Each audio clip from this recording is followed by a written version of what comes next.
Early in the morning, they went to the table with the black robe, the black shield, and they pulled out the votes. Those votes were put there a number of hours before the...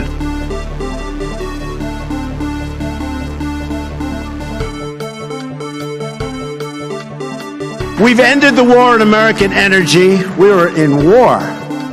And we've ended the war on beautiful, clean coal, one of our great natural resources.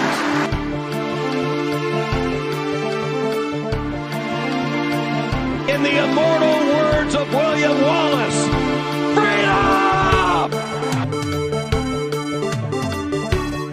Said the most potent force in the Republican Party is President Trump.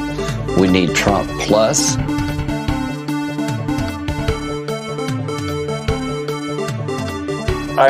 I admit to always improving.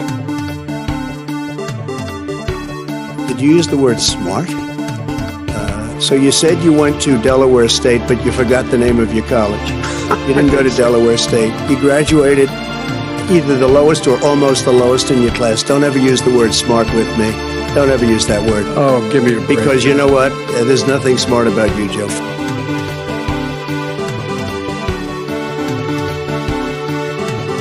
They had a very bad original concept. It was carried out poorly, and the cover-up was one of the worst in the history of cover-ups. Very simple.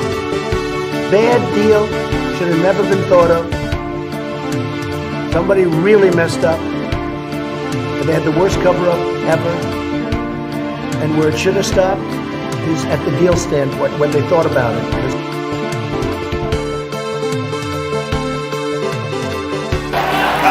Unbelievable.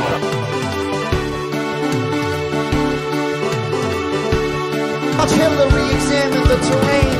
Watch a campaign with the man Tim Kaine. Tim Kaine in the members. Tim Kaine in the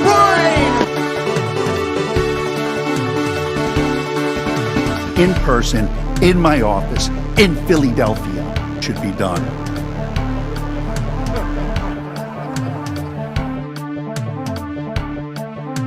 I hate the white man.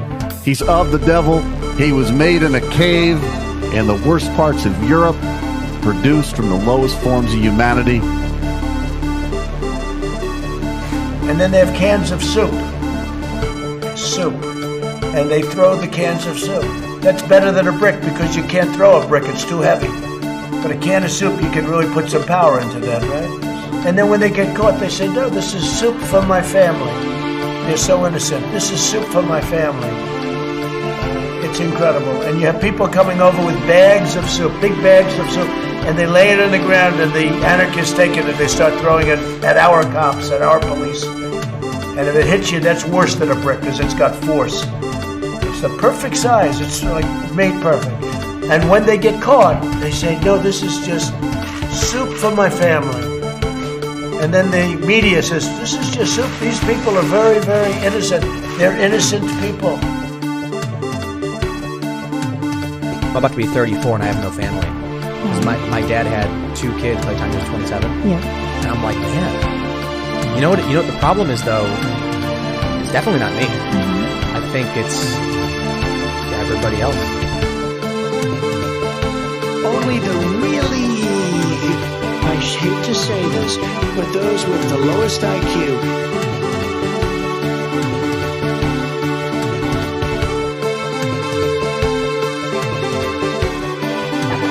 And Corn Pop was a bad dude. And he ran a bunch of bad boys.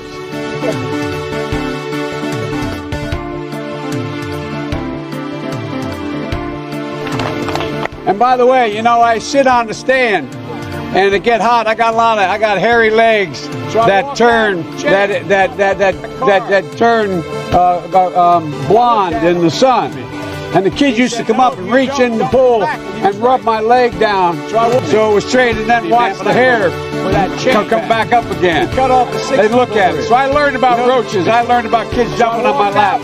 And I love kids jumping on my lap. Bang them on the curb, get them rusty, put them in. And I love kids jumping on my lap. Because I learned about kids jumping on my lap. Bang them on the curb. And I love kids jumping on my lap. Bang them on the curb, bang them on the curb, bang them on the curb. And by the way, you know what? Put them in the right barrel. And I love kids jumping on my lap. Bang them on the curb. Oh, seriously, hot sauce. I've been eating a lot of hot sauce, a lot of raw peppers and hot sauce.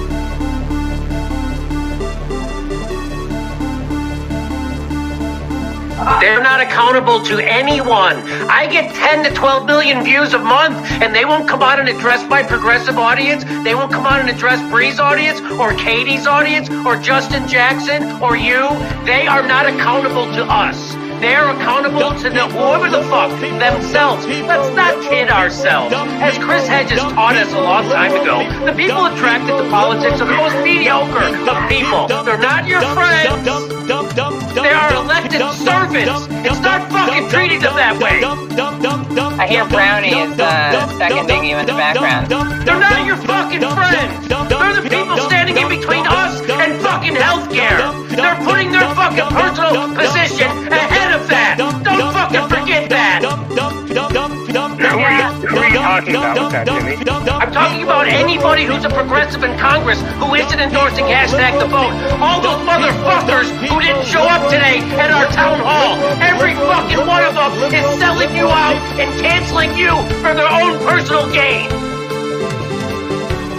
I don't know who created Pokemon Go, but I'm trying to figure out how we get them to have Pokemon go to the polls. I don't think anybody was surprised by that at all. He looks like a narc. I mean, the Proud Boys I've been saying for a while, they're clearly the same thing as Antifa. Like, Antifa and Proud Boys just came up out of nowhere with Trump. Get your words straight, Jack.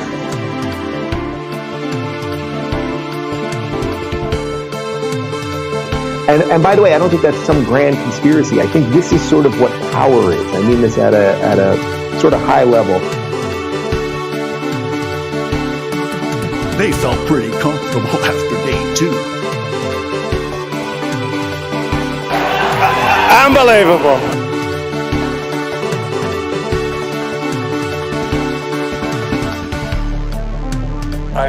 I admit to always improving. And where it should have stopped is at the deal standpoint, when they thought about it. Hello, users, and welcome to another episodic installation of motherfucking Above It the Fuck All, or whatever. Yeah, we are here. We are once again alive. I'm alive, actually, believe it or not. Yeah, so we're going to have a good stream today. I've got, It's Always Improving Cloud. Thank you very much. That's the CEO of Robinhood. Yes, so today I want to talk a little bit about Cpac. I want to talk a little bit about some of the other news, and I want to get into this Glenn Greenwald manifesto that he uploaded. So that's kind of the idea for today. I'm gonna get into some topical stuff, and then we're gonna destroy this manifesto that Glenn Greenwald has propagated into the world, into the ether. Max the dog is currently being a dog, as you may be able to see. Maxie! Max the dog! Uh-oh. He's on the move. Max the dog! Hello! Alright. Max, do you want to come up on the stream and say hello? He's coming. Look at that. Look at this beautiful dog. Oh, my angel. Come on, buddy. Oh, look at this dog. Hold up.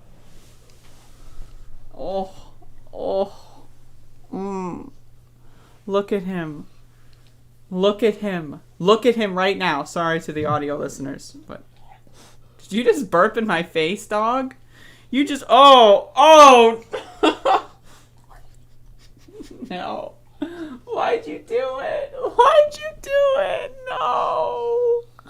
Why'd you do it, Max? Oh, you're licking me with your burp breath. Why'd you do it? Oh. I need air. Oh, Max, why? Look at this beautiful baby. I love him. I love him. I love him. Everyone, check this out. Look at him. Look at this dog. Can you hear his dog noises? Can you hear the dog noises going on? You want to make dog noises into the microphone?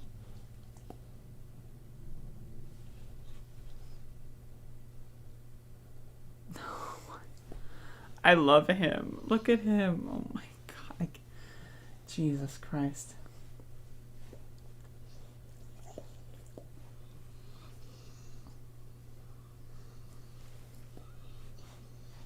Welcome to the Pet the Dog show, everyone, where I pet the dog.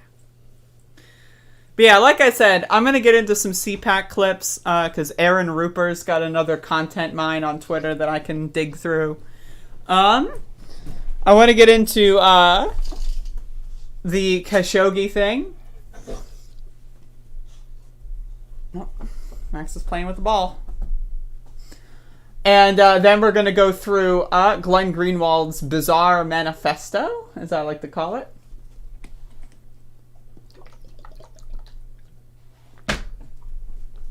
I could also talk about Bernard. Bernard posted a video. I could talk about that too. Whoa. All right, folks. Okay. I am comfortable. Let's go. What's poppin', DJ Elf in the chat room? So, I've got a very interesting. This is a very interesting story. This is something that's I would say is interesting. This is something that we really need to look into this. This is something that we need to look into this. So what you might be wondering, we'll put it on the screen already, dumb bitch. Well, I am. So here it is. Apparently the stage for Cpac, is a Nazi symbol, according to reports.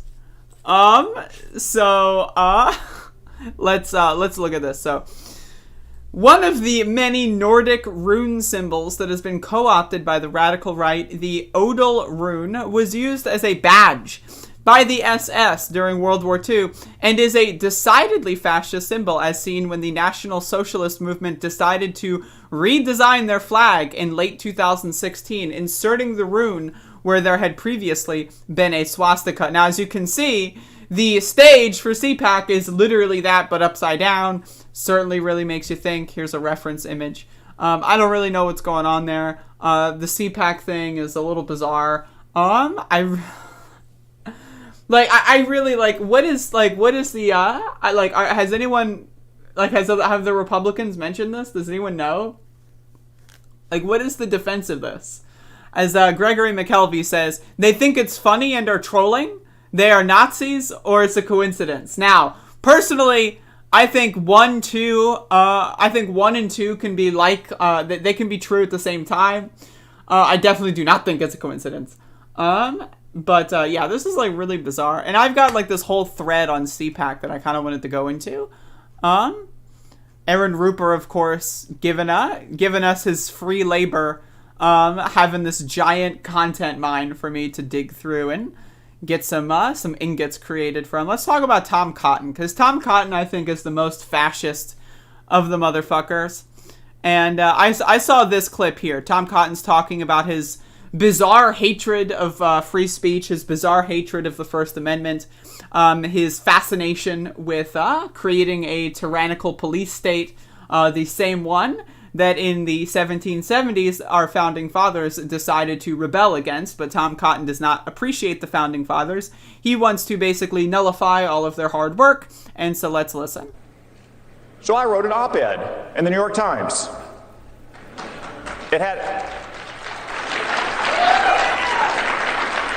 It had a very simple message, very simple, very common sense message, grounded in American history and law, supported by a majority of Americans. Sure.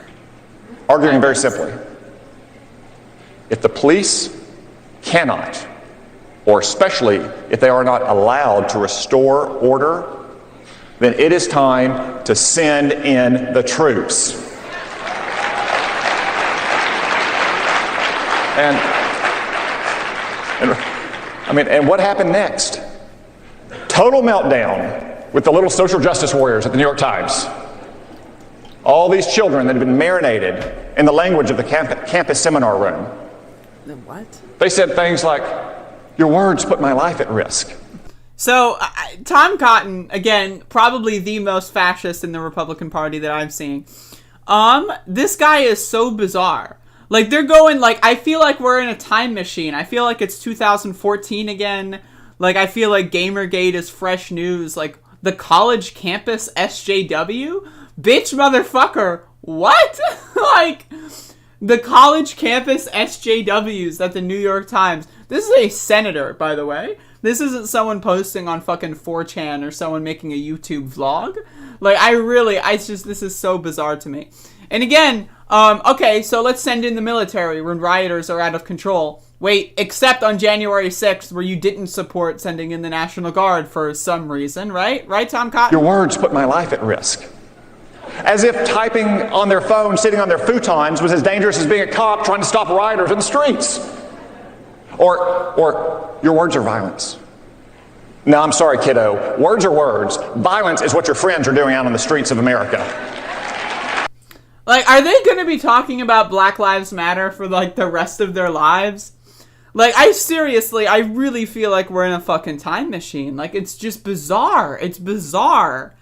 Like, the most recent news event, probably the most historical news event in this country's history, just happened on January 6th. That doesn't matter. Let's rewind a little bit further to the summer where some people were protesting for equal rights, and I didn't appreciate that because I want to subjugate them and treat them as second-class citizens. It's bizarre.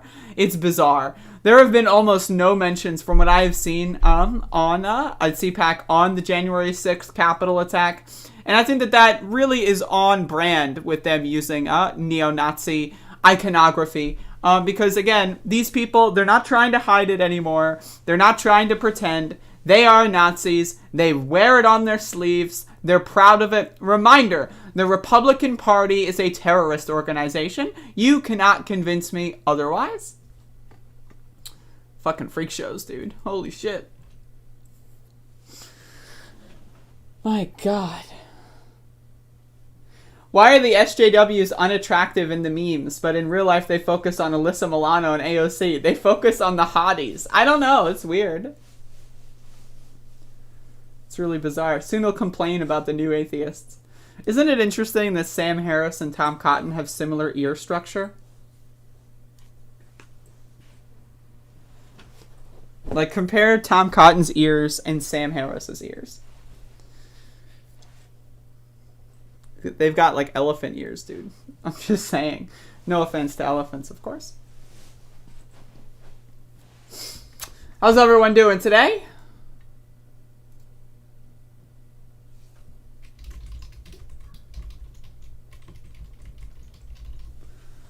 Hopefully everyone is having a good day. I'm having a good day. So, obviously, folks, there's a huge problem that needs to be discussed. And to be quite honest with you and quite frank, the fact that I even have to discuss this at this point... Unbelievable! So, it appears, according to reports, I've got 48 viewers. And I've only got 22 likes. Is that possible? Is that possible? Could you imagine such a scenario? Because I certainly can't. And again, to be quite honest with you... Only the really, I hate to say this, but those with the lowest IQ... would watch the stream and not like the stream. Bitch motherfucker, press the like button. Press the dislike button. I don't give a fuck. Interact with the goddamn stream. Thank you. Let's sort that out. Thank you, folks. Thank you. It really helps me out. All right. I'm only at 30. These motherfuckers think, oh, I'm just gonna... Like, there's some people in the chat, right? Right? There's some people in the chat. It's like, okay, this bitch is crying about the likes. I'll let everyone else like. I don't really feel like it. I know I'm watching the stream. I know she's yelling at me personally, right? But I'll let everyone else like the stream. 45 viewers, 31 likes. Are you joking? Is this a joke? Is this a fucking joke? Who do you think I am? What do you think? I'm some fucking 2-shit bit rate YouTuber? Bitch motherfucker, I'm a professional. So like the goddamn stream. Anyway. Let's move on. Or dislike the stream, to be honest. I don't really care. As long as you interact in some capacity with the goddamn stream.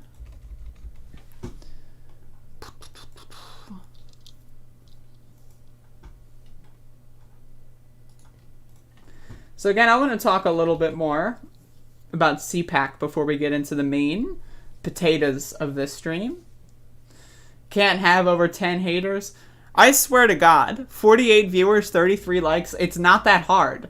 Like, I know. Like, this is you, right? This is you with the mouse, and it's like, I've got to move it over. And, like, I know it's not that hard. Oh, please, press the light. Like, it's not, like, you can do it. I know, it's not that difficult. I understand you're probably fucking masturbating or fucking doing jumping jacks or whatever the fuck you freak shows do while you listen to the stream. Just go ahead and like the broadcast. It's not that hard. You do it once, you get it over with, okay? Like, Jesus Christ. Like, I seriously, how many times do I need to ask you? My God. All right. I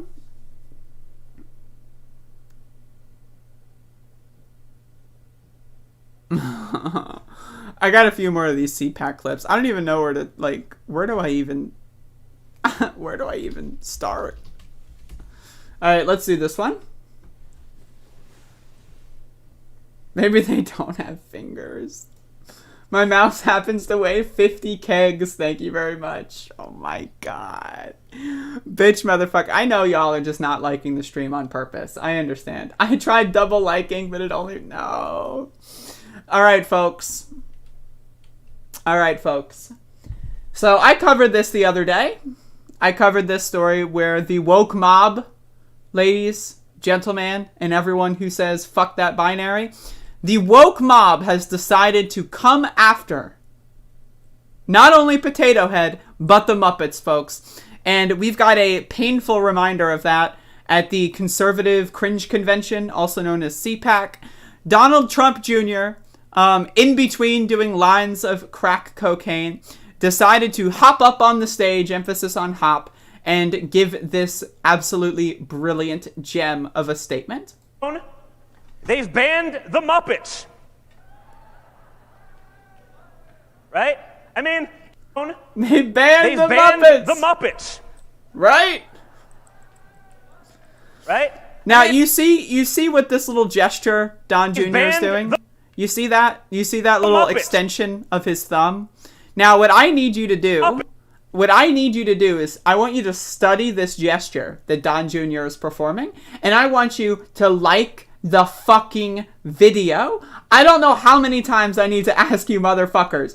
First they ban the Muppets, then they ban Potato Heads, and now you're not even liking the goddamn video? Don Jr. is liking the video, and y'all are too lazy to like the video? But again, folks, the woke mob is at it again. I really just, as far as, you know me, I'm a Muppet fanatic, okay? You might not know that about me, but now you do. I love the Muppets, and the idea that the woke mob would come after the Muppets and dare, and I covered this, you can go back and look at my coverage of the story, they would dare to go through the archives and add a warning label to episodes with the Confederate flag. I know. It's unfucking believable. But in the words of Donald Trump Jr.'s precious little daddy, unbelievable. To be quite honest with you. Again, reminder. They've banned... Like the stream, folks. Like the stream. Even Don Jr. approves. Unbelievable. Unbelievable. Yo, Sonic. Bye-bye.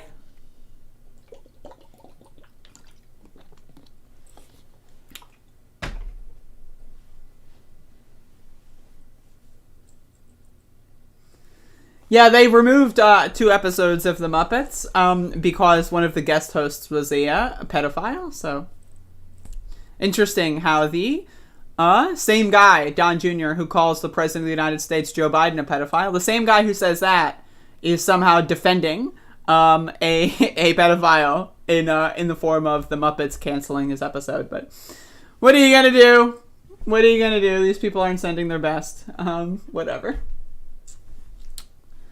Bye-bye, everyone, and hot e-girl Andrea. Oh, my fucking God, this guy.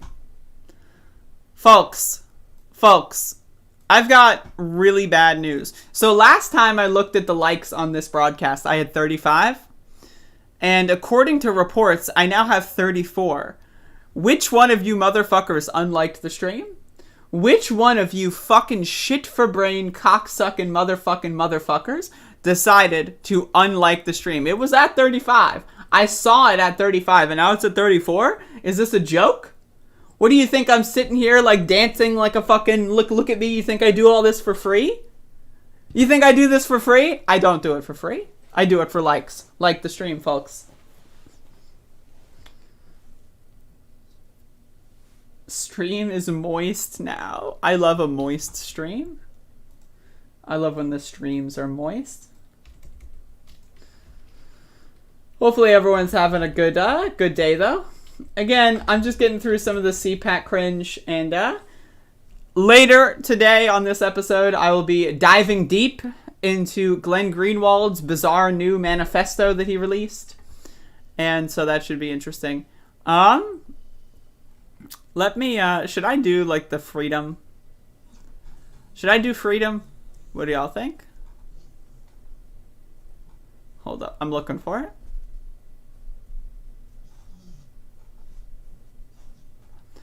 Where is it? Freedom, freedom, freedom.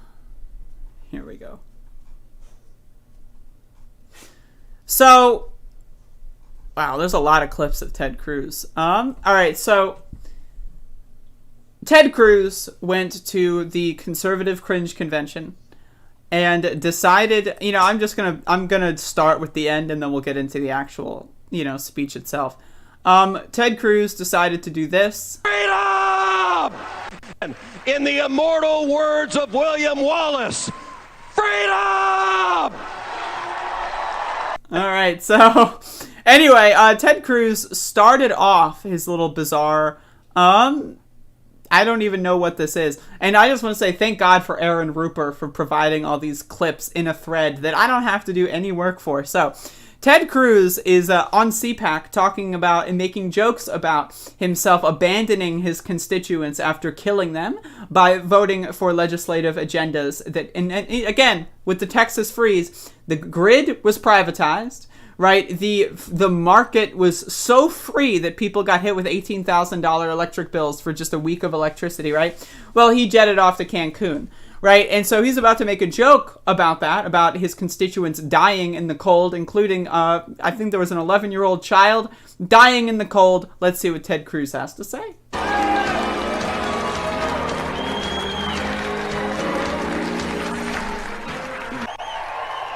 Cpac.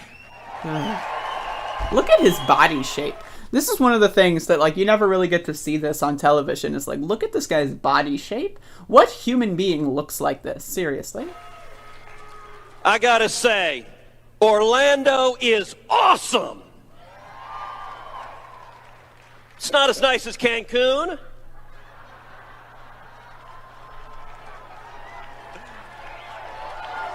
But it's nice. All right. So anyway, okay. Bernie is wearing mittens. And AOC is telling us she was murdered. Okay, I just want to remind everyone, Bernie Sanders with his mittens raised millions of dollars for charity. for poor students. AOC raised $5 million for charity to help people get food and water in the state of Texas, by the way, a state that she doesn't even live in, while Ted Cruz was flying off to Cancun. So again, this is just like, I really like, and also Bernie is wearing mittens. Is that an own? That's like, okay, it's cold. It's like, that's like saying, oh, you wore a jacket in the rain? What? I just like...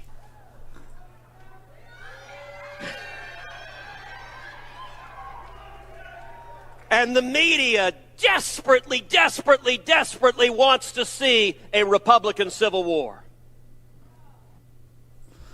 I mean, I do too, to be honest with you. So let's go. How many of y'all have eaten at a restaurant in the last 6 months?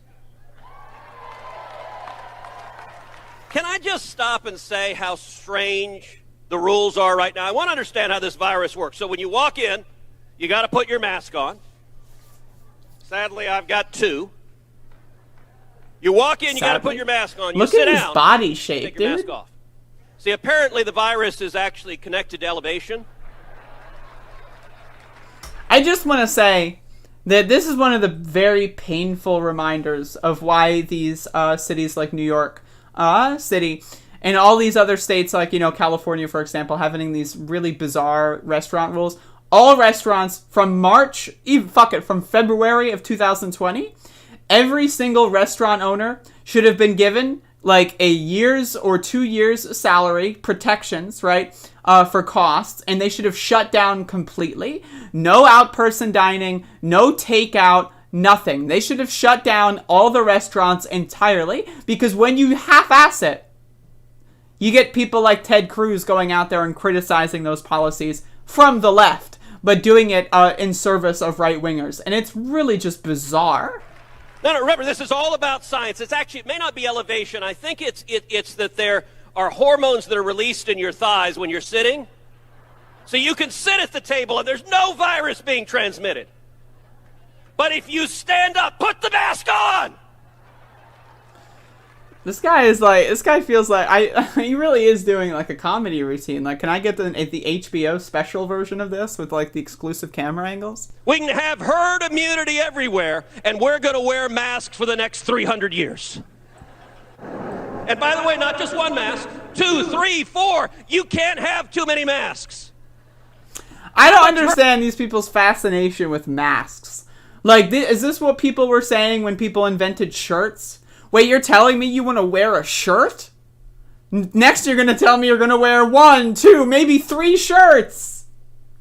Right? Like, I just like, oh, you're going to wear pants? Wait, hold on. You're going to wear underwear underneath your pants? Why bother? No one can see them. Why bother? Right? Like, it's just like, what? Virtue do you want to signal?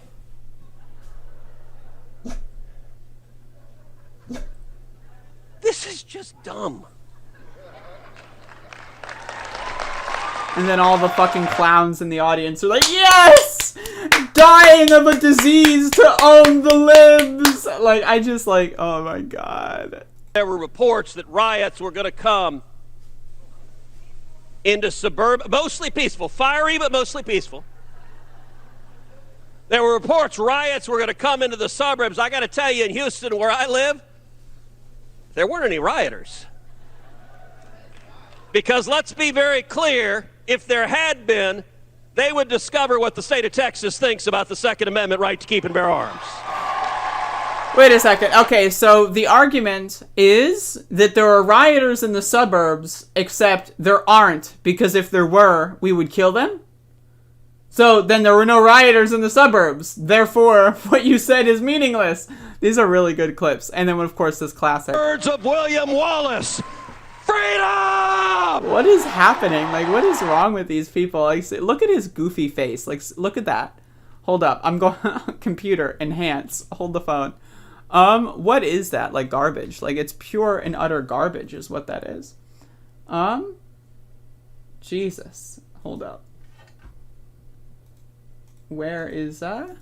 Here it is. This is like, again, it's one of those situations where you really have to wonder how a human being like Ted Cruz can even exist. Like, how is this even possible? Like, okay, so what is that face? Like, can you seriously, like, what is going on here? Like, what is that?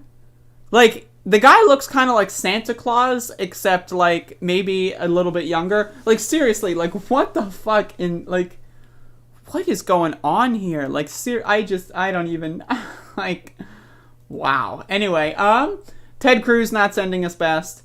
And again, the idea that these people are still pretending that the virus doesn't exist is ridiculous. And again, the Democrats failing and flubbing on actually doing virus protections. Like, you see, Joe Biden wants to send kids to school, right? It's genocidal, it's disgusting, and of course Republicans are going to pounce on that shit like no one, it really is just this whole feedback loop of Democrats just capitulating and, you know, saying, oh, trust the science, except when it comes to schools, except when it comes to that, except when it comes to that. And then you have the Republicans that go like, science doesn't exist. Look, the Democrats proved it. And then you've got this, you know, like, it's just, what is that? I don't know. It's something. To be honest with you, and to be completely 100% transparent, you know what this is? Unbelievable.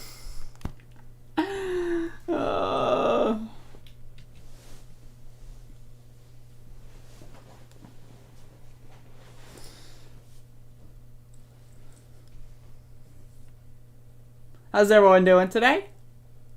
I think Ted was sending his best, and his best is terrible. That's possible. Add canned laughter. I mean, that's too much editing for me. I'm sorry.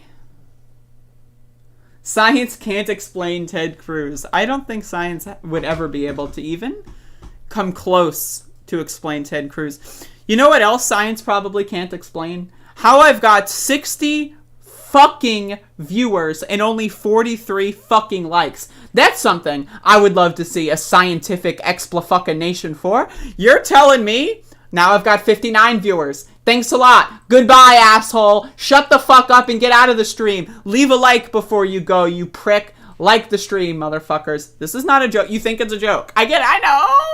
The streamer's doing the thing. Hello? Like, it's just like, this is unbelievable. To be quite honest with y'all. This is really just not good. Oreo says, cis people don't exist. God bless. I should really start making videos on all that culture war shit. Like, I should make a whole video on Mr. and Mrs. Potato Head and Oreo. Like, should I? Like, that would, like, legit, like, I should just get into that kind of space. Only 45 of your viewers fuck. Like, most people don't even get 50% likes. You're doing better than most percentage. I don't give a fuck about most percentage-wise. I want 100% likes. That's what I want. Andrea's antics are merely a subliminal ad for blood pressure medication. I actually got a blood pressure machine recently. Does anyone want me to take my blood pressure live on stream? Because I can take my blood pressure live on stream. So, hold up. Let me figure out how do I do this. Okay. Folks, this is, you can see, this is how much I love freedom. I love freedom. I love democracy. I've got a hair stuck to the Velcro. I am going to take my blood pressure live on stream. Let's see.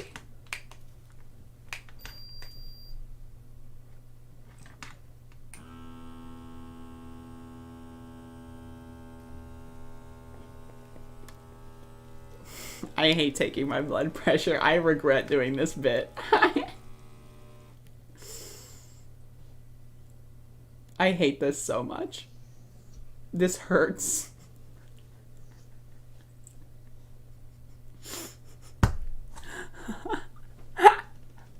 I'm laughing as a coping mechanism. Motherfucker.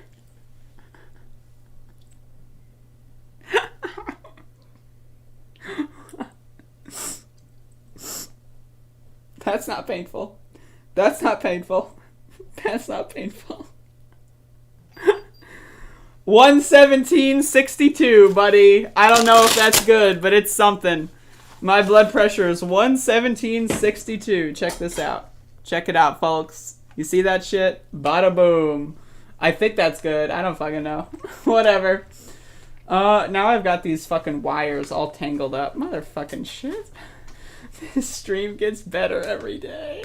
Yeah, I had a doctor's appointment on telehealth or whatever, so it's online. And so I busted out the blood pressure machine. That's great blood. Ah, fuck. Oh, shit.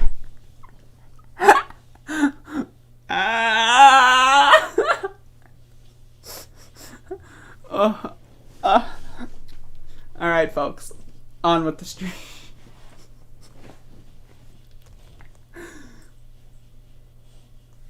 120/80 is normal. Do I have low blood pressure? What happens if I've got low blood pressure? What does that mean? Does that mean I'm on a fast track to hell? I got low Weenie Junior. Should I make that a segment? Andrea takes blood pressure live on stream. Oh, that's got to be a segment. Oh. I'm in the super healthy blood pressure range. See what I mean?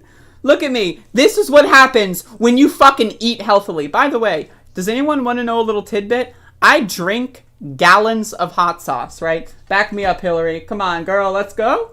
No, seriously, hot sauce. I've been eating a lot of hot sauce, a lot of raw peppers and hot sauce. I drink gallons of hot sauce every single day. You know what that has? Sodium, motherfucker. And you know what I drink every day? Sodium. I drink it. I go like, and I still got low blood pressure. That's how I'm superhuman, motherfucker. I love sodium. Can I lift? You want to bet? I can lift. Check this out. Check this out. You see that? Yeah. See? You're first you asked me to take my blood pressure. Now you're asking me to lift. I've got all these props right here. I've got so many props. See that? Look. Look. See? I'm lifting. Oh, one hand. Look. Oh. See? Boom. You know what it is. I'm so sorry. Yeah. Oh. If I got you a cheap smartwatch, would I use it? What is a smartwatch? Drinking water helps. And he's like this, and we were, I need water, help me, I need water, help.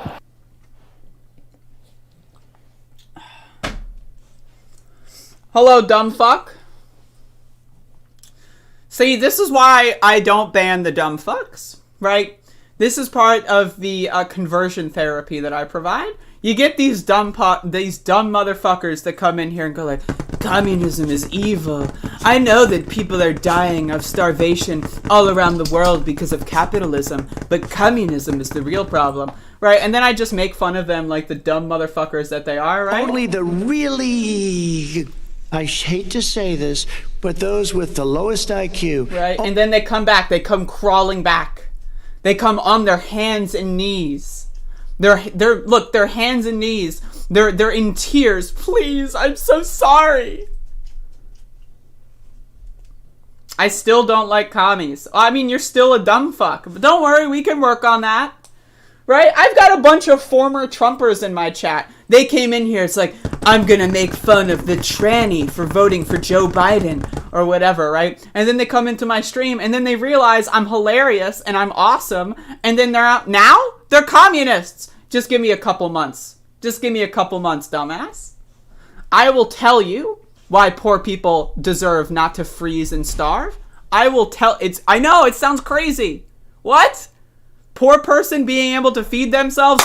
Incredible, right? That's an unbelievable concept. But just stay for a couple months and I got you, babe. I'm a commie, Andrea. See? We got commies out the wazoo. Got, like, you know the wazoo? Right? I don't know what that means, but we got them. So. So let's get into this Khashoggi thing, and then we'll get into Glenn Greenwald's transphobic manifesto, which is going to be it's going to be fun. So I think it's like a fucking 50-minute video, so we'll get into that. By the way, folks, 66 viewers, 51 likes. Up, up, up. Up, up, up, up. Let's go. Come on, folks. If you don't dislike the stream. I don't give a shit. How many dislikes do I have? I'm going to go check. I'm going to open my video in another tab and check. How many I don't give a shit. Shit? Oh, how many dislikes do I have? I've got one dislike. I'm going to open my video in another tab. I've got one dislike. You know what? I'm going to dislike my own stream. Check this out. I'm going to show you it's okay. I'm going to dislike my own fucking stream. Check this out, folks. Check it out. Check it out. Look at that. Boom. I disliked my own fucking stream. You want to know why I disliked my own stream? Because I don't give a fuck. I don't give a fuck. And now while the video's off, I'm going to secretly undislike and then like it. But, I don't give a fuck, motherfucker. Like the goddamn stream. Thank you. Republicans just want our freedom. Yes, I love the freedom.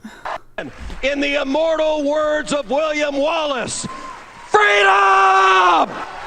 I love the freedom to not have clean water. That's my favorite freedom. When I turn on my tap that I pay money for and I'm required to have, right? I love turning on my tap and then getting poisoned. Freedom! I love when I go to the grocery store and eat food. I love when it kills me because of they put in chemicals and that shit that literally creates an addiction in my body and slows my liver down. Freedom! I love going outside and trying to breathe oxygen, but then getting crucial, vital chemicals in this oxygen just being removed and stripped away and then having it replaced with poison. Freedom! Woo! I love that freedom. I'm going to get that as a sound drop. I'm also going to get this one. I mean, this one is a classic. I mean, oh my God. Hold up. They've banned the Muppets. I can't. They banned the Muppets. Why would they ban the Muppets? I don't know.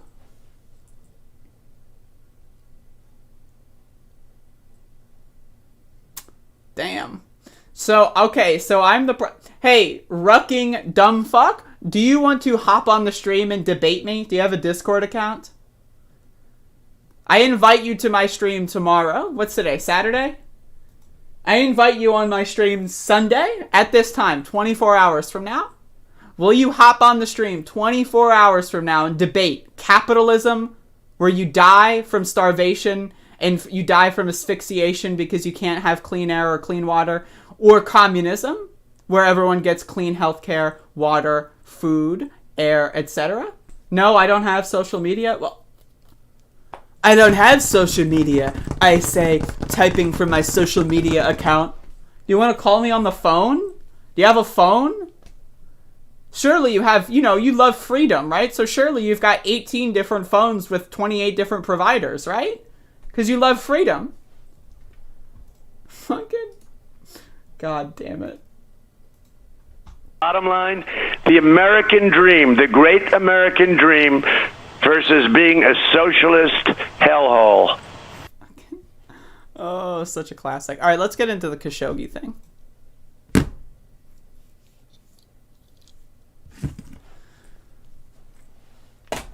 What the fuck does Venezuela have to do with the fucking United States of America's economic system? Holy shit, dumb fuck. You know what you eat in the United States? You eat bullshit that has high fructose corn syrup injected into it because we've subsidized the corn industry so that we have cheap meat that's extremely unhealthy for you and kills you.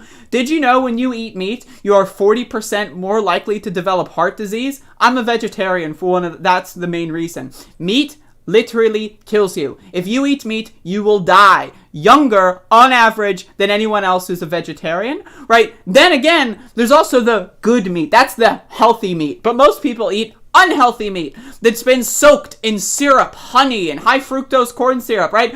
But Venezuela's got unhealthy food. What the fuck are you talking about, dude? Jesus motherfucker. Jesus, motherfucker, have you ever been to an American grocery store? Have you ever seen the cereal aisle in an American grocery store? You're telling me that we've got freedom? Freedom, motherfucker. Freedom.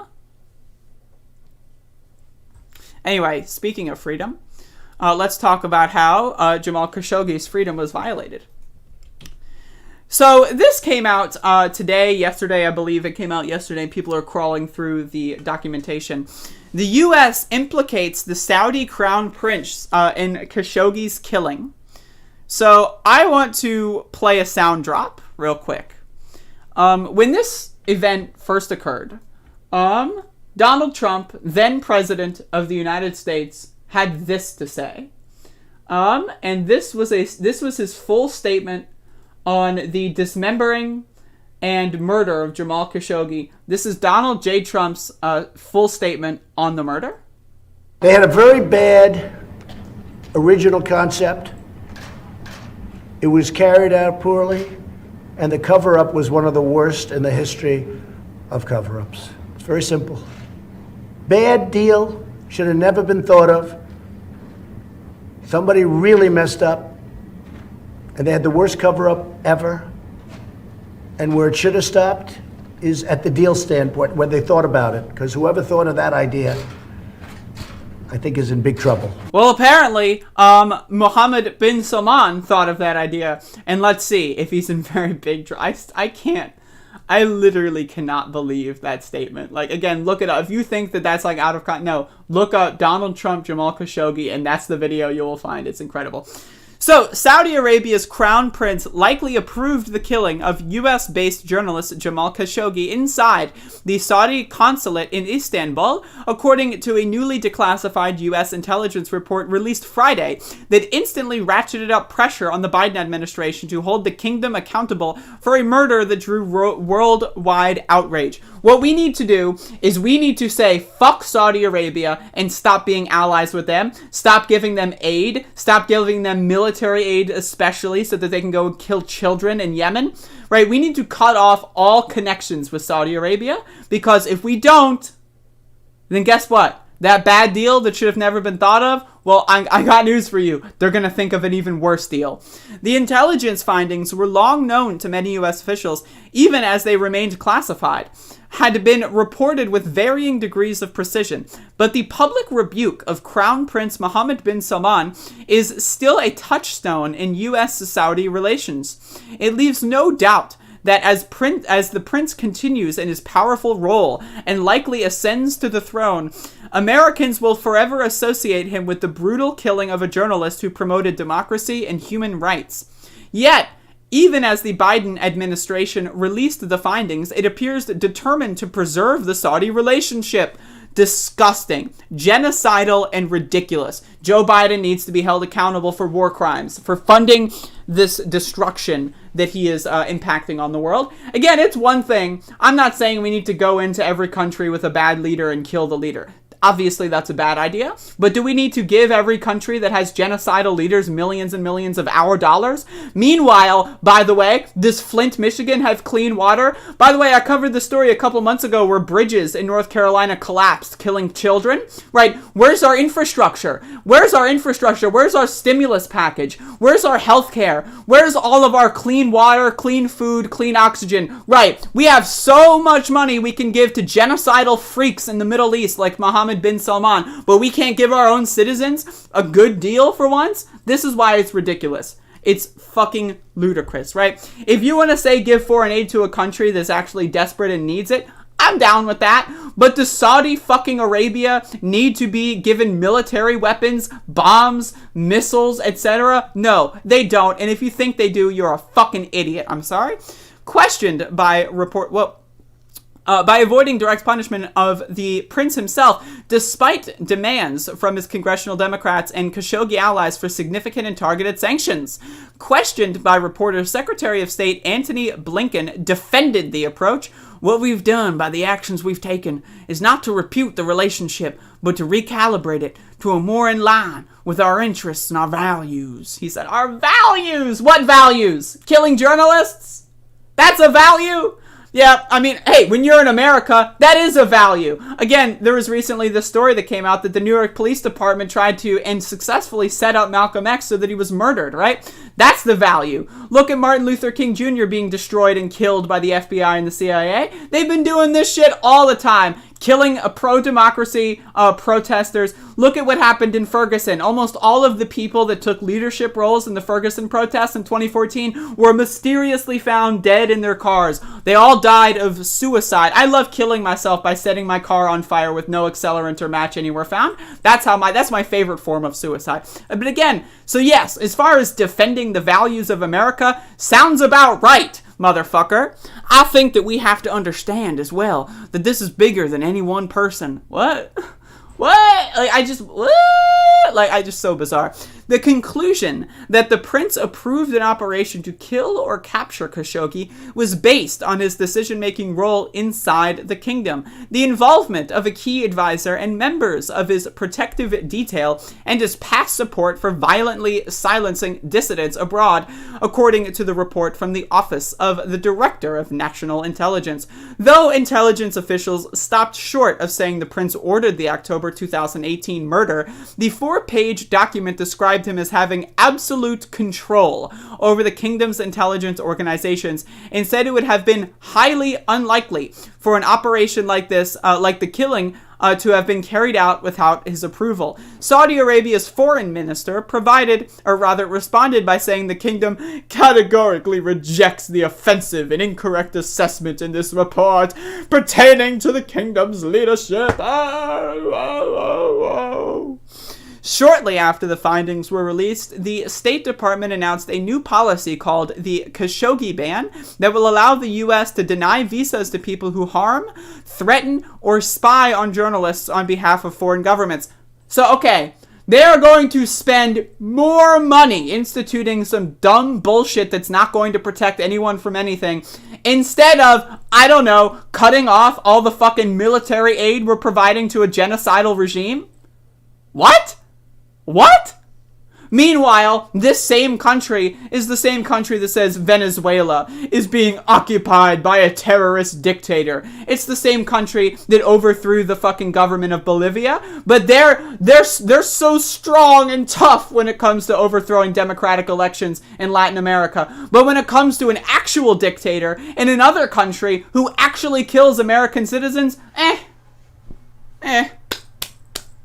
we're gonna reorganize our values or something. It's ridiculous, dude.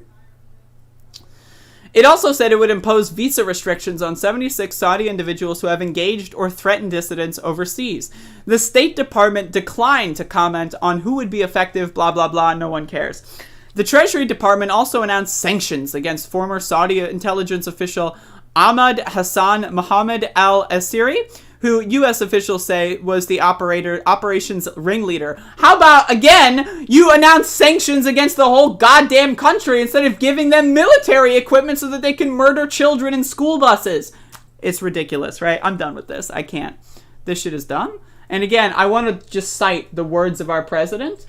Only the really, I hate to say this, but those with the lowest IQ. They had a very bad original concept. It was carried out poorly, and the cover-up was one of the worst in the history of cover-ups. It's very simple. Bad deal, should have never been thought of. Somebody really messed up, and they had the worst cover-up ever. And where it should have stopped is at the deal standpoint, where they thought about it. Get your words straight, Jack. I fucking hate him. Alright, I feel like we've got some dumb fucks in the chat room, so let me scroll up. After I scroll up and read some of the chat room, I am going to get into the Glenn Greenwald manifesto. So that should be fun. Should have stopped at the planning stage. I like meat. I can feel the carcinogens forming the tumors in my body. Hey, I mean, when I drink, right? When I drink water, I love to just drink motor oil. It tastes good, right? Just drink some gasoline. It tastes good. When I, breathe my oxygen, we'll just get some carbon monoxide in there for taste, It's very yummy. Beautiful carbon monoxide. Yes. Whenever I grill, right? I grill inside the house so that the carbon monoxide makes my lungs that much healthier before I munch down on my garbage. Honestly, let's not let them divide us. I was a jerk, but I respect your opinions. Wish it could go both ways. How about this? When your entire fucking political ideology is that you despise queer people, minorities, and want poor people to suffer and die, how about this? You don't get to decide if someone else is dividing anyone. You are the one dividing everyone, right? Me, my ideology is that everyone should be able to have water, everyone should be able to have housing, everyone should be able to have heat, everyone should be able to have clean food and clean air. That's my ideology. Your ideology is, oh, you're poor? Fucking die, bitch. That's your ideology. So don't fucking talk about, oh, they're so divisive. Why? I know that I want to murder millions of people, but why are they so divisive?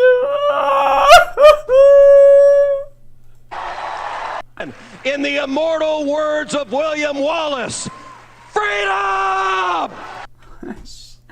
So fucking stupid, you people. Capitalists are the dumbest of the dumb. Like, imagine being, like, unless you're like a millionaire or like a Wall Street banker or something, you are dumber than a sack of bricks. Like, imagine, right? You've got two groups of people, the poor and the starving and the rich people, and you choose to defend the rich people? Like, Jesus Christ, talk about a beta cuck. Talk about beta male energy. You'd rather suck the dicks of Wall Street bankers and Republican politicians than maybe, I don't know, smoke a blunt with a homeless person and have a nice conversation and try to get them back on their feet? Jesus Christ, man. Capitalists are fucking stupid.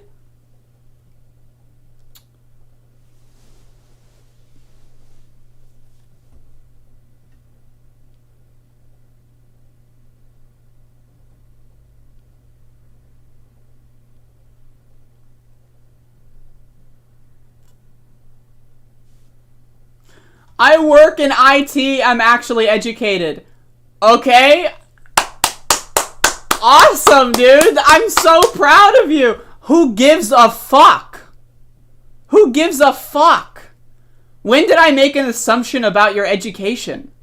You went to a school probably funded by capitalists. You probably took an economics course probably funded by capitalists. And you probably got indoctrinated by capitalism to think the poor people starving and suffering, they're my enemy. The rich Wall Street bankers, oh, please let me suck your dick, please. I'm sorry. If you're a capitalist, you're a fucking ludicrous, dumb fuck motherfucker, okay? I don't give a shit what your college degree is. You're still fucking dumb. I wipe my asshole with your college degree. It's a piece of paper that says you wasted hundreds of thousands of dollars on getting brainwashed by dumb motherfuckers. Congrats, bro. You just fucking wasted hundreds of thousands of bucks on something you could have just learned by yourself on the internet. Wow, super smart. We got a superhuman here, but you're afraid. You're afraid to debate me for whatever reason. You're so smart. You're so highly educated, but you're afraid to have a conversation with a YouTube talk show host. And we got Ricky Manor in here, who's also a dumb motherfucker. Antifa uses black people as their useful idiots. What the fuck does that mean, motherfucker? Right? Most anti-fascists are black people. So are you saying black people use black people for their useful idiots? What does that mean? Right? Anti-fascism means you are against the ideology of fascism. You know who's got a vested interest in being against an ideology that is predicated upon killing them? The people that ideology is predicated upon killing. Queer people. People of minority, like, minority descent, non-white people, right? Those are more likely to be anti-fascist. But all of a sudden, you've somehow managed to not understand basic English to the point where you're now saying, Antifa uses the black people for what? What are they, like, what? If you're black, you're stupid. I'm sorry. If you're pro-capitalism, pro-fascism, and you're black, I'm sorry. That makes you a dumb motherfucker. I'm sorry.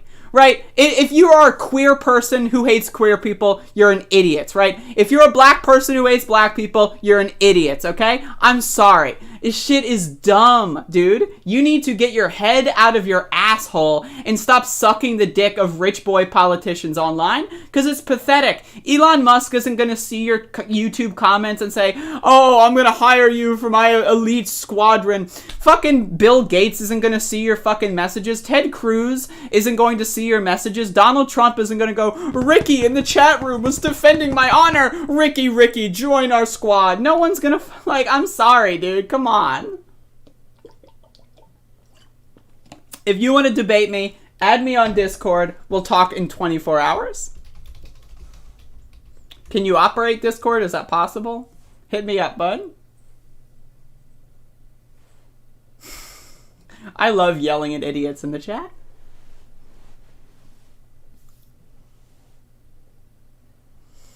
Classical anti-fascists. Oh my god.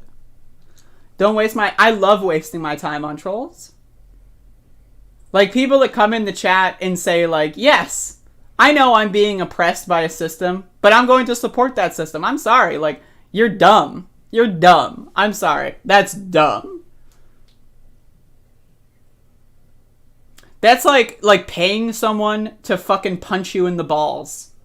Like, I get it, right? You know, whatever. If that's your sexual kink, okay. But, like, let's be honest here. You're paying someone to punch you in the balls.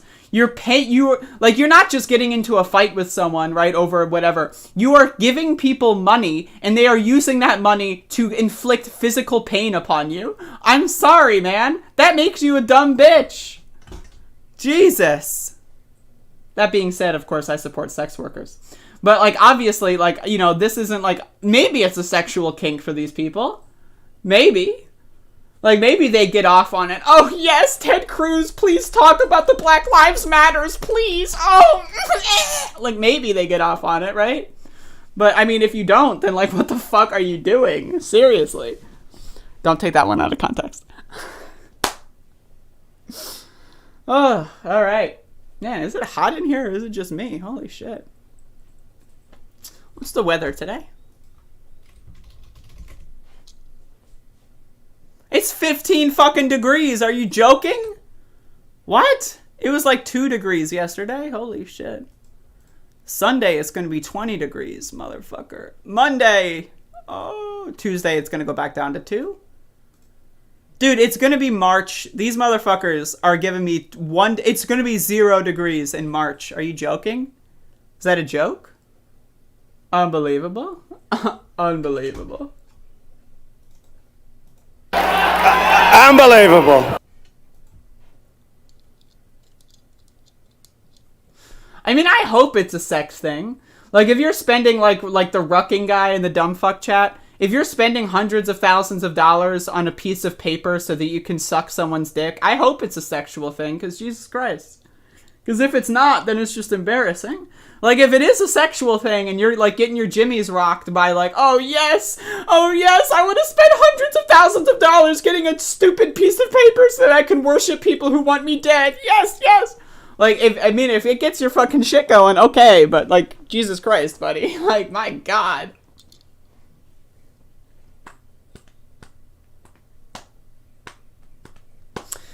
It is very nice and sunny here, but it's too nice and sunny. I'm fucking hot.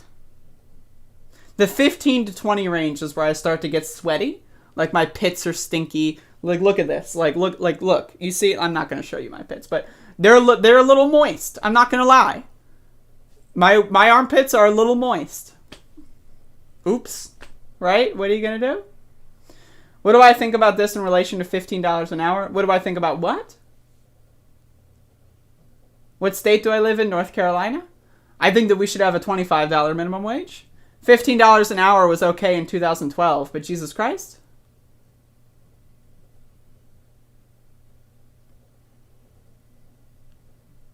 Anyway, speaking of people that get off on being dumb, let's get into the Glenn Greenwald manifesto. I love saying manifesto, by the way. It's just really fun. Because that's basically what this is.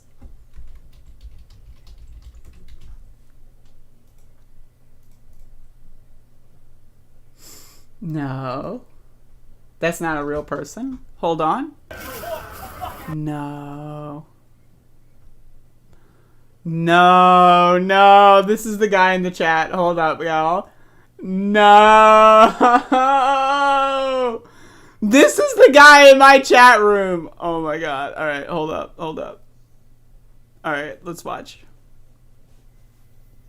If you voted for Joe Biden, get the fuck off my page. If you hang out with Black Lives Matter after they took $5 billion from the black community and didn't give shit back, get the fuck off my page. Black Lives Matter, by the way, nice oath keepers. I wonder what the 3%ers, right? I wonder what the 3%ers would feel about this whole situation. So apparently Black Lives Matter stole $5 million from somebody. Get the fuck off my page. What? If you think that it's all about tyranny versus liberty and freedom, get the fuck off my page. If you are racist against black people, if you think that it's all about tyranny versus liberty and freedom, get the fuck. I thought that was the Republican playbook. That they're gonna take our guns and we need freedom and liberty? Or are you just dumb and you don't know how to speak English or something? If you think it's tyranny versus freedom, get off my page. Well, you just told every single Republican voter to get off of your page. No wonder you've got no viewers. Fuck off my page. If you are racist against black people, get the fuck off my page. If you're racist against white people, get the fuck off my page. If you have anything against conservative values, get the fuck off my page. So, okay, you have to get off the page if you believe that freedom and liberty are required, but also you have to get off the page if you disagree with conservative values. By the way, isn't this interesting? That, like, this guy wants to censor us so much, right? Isn't that just like, wow, how anti-free speech is this? You can't listen to me. We can't have a debate if you don't agree with conservative values. Sounds like a beta male to me. Thank you for tuning in to my public service announcement. Now get the fuck off my page, you goddamn communist. I'm sorry, Only the really... I hate to say this, but those with the lowest IQ only... What a fucking idiot. Oh my god. Get the fuck off my page. If you believe in freedom or liberty, you get the fuck off my page. Nice job, dumb fuck. I've got news for you. If you're doing a 30-second video, you're allowed to do a second take. It's one thing if you're doing a show like me where I'm doing like a long form 2 hours or whatever, right? But if you're doing a 30-second video and you accidentally say if someone agrees with freedom or liberty that they should get off, I got news for you, right? You're allowed to just stop the recording and try again. Like, my God. My God, what a dumb motherfucker. Jesus. You're all about cancel culture. How am I about cancel culture? What? I'm sitting here, not banning you from the chat, not ignoring you. I'm sitting here making fun of and looking at your YouTube videos while inviting you on my show tomorrow? How does that make me all about cancel culture? Is this like, am I playing like Oblivion or something? Like, what the fuck, dude? Like, are you not actually capable of thinking... The streamer is commie, must support cancel culture. What? Everyone I disagree with on having clean water must support cancel culture. If you support freedom, get off my pay. Oops, you broke. Sorry, bud. This is the extreme opposite of... This is literally the exact opposite of cancel culture. You don't debate, you just throw insults. Are you fucking trying to suppress my free speech, dude? My free speech says I'm allowed to insult anyone and say whatever I want. That's my free speech. Why are you disagreeing with my free speech? I'm allowed to insult you. If you say something that makes you look like a brain-dead fuckwit moron, guess what? I'm gonna call you a brain-dead fuckwit moron. Why are you so triggered? For someone with a username called Rucking Feetard, you seem to be very easily triggered. And to be honest, it's a little pathetic. Hey Todd, you are awesome, empathetic, strong, and may I say, hot as a good as a brownie. Hot as a good as brownie. Well, you lost me. I'll all the way up until hot. That's great. But as good as brownie, I'm not quite sure what that means. Thank you, though. I appreciate that. Fucking... as this guy is getting his videos played on my live stream, you support cancel culture. What the fuck? Oh my god. I just, like... I can't even envision how a human can be that dumb. He meant the left in general. The left is as against cancel culture as you could possibly imagine. What the fuck do you mean the left is pro-cancel culture? What?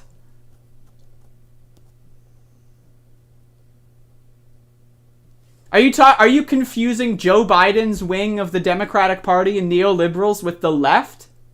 The left is 1000% pro-democratization of speech. The right are the ones that appreciate cancel culture. The right are the ones that say if you're poor, you're canceled. You die.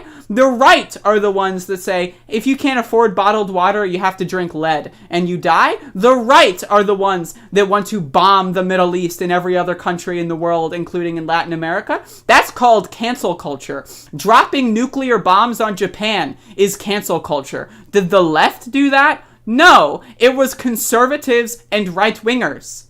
That's called cancel culture, you dumb fuck. My God. The left says if you're unborn, you die. If you're unborn, you die. How can you die if you're not born? What? I died, and then I was born, and then I died again. What the fuck? God, these people are dumb as shit. Anyway, let's get into people that are equally or maybe even more dumb than this guy. So, folks, I want to start this segment off with some words from our former president. Only the really, I hate to say this, but those with the lowest IQ. So, I covered this the other day. Glenn Greenwald, a supporter of the Iraq War, decided to, 2 days ago, go on a transphobic tirade on Twitter. And you can go watch my previous videos on the subject matter. Feel free to go to my channel and search Glenn Greenwald. Now, Glenn Greenwald in November, just as a recap before, because this will be a long video. Glenn Greenwald in November went on Joe Rogan's podcast to talk about how people were forcing their kids to go trans. I sent him an email on the subject, and he said he's so open to debate, he just wants to debate ideas. So he responded to my email by accepting my invitation to come on my show and debate the ideas. Then, all of a sudden, he stopped responding. And then I asked him about it on Twitter, and he said, oops, sometimes I forget. And then, instead of going to respond again, he kept forgetting. And then now, a couple days later, he goes on Twitter talking about how trans people are killing lesbians, #lesbian genocide. And then, instead of debating anyone with oppositional views, again, Glenn Greenwald's whole position is that this is open to debate. Except, when he means debate, he means we're only open to debate, conversations with people I already agree with. So he wrote this extremely bizarre article that I would like to read that's accompanied by a video that seems to be like 40 minutes or so. And I'll probably play it on like 1.5x speed or something. But this is Glenn Greenwald, video trending as a transphobe and biphobe. Again, if you watch my video from the other day, he was putting the term bi in quotes, saying that if you are bisexual but you happen to be in a relationship with someone of the opposite sex, that you're not a real bisexual. What does that even mean? Like, in order to be a real bisexual, do you need to be in a polycule with, like, people of all kinds of different genders? Because if so, that sounds pretty based. But either way, let's get into the article.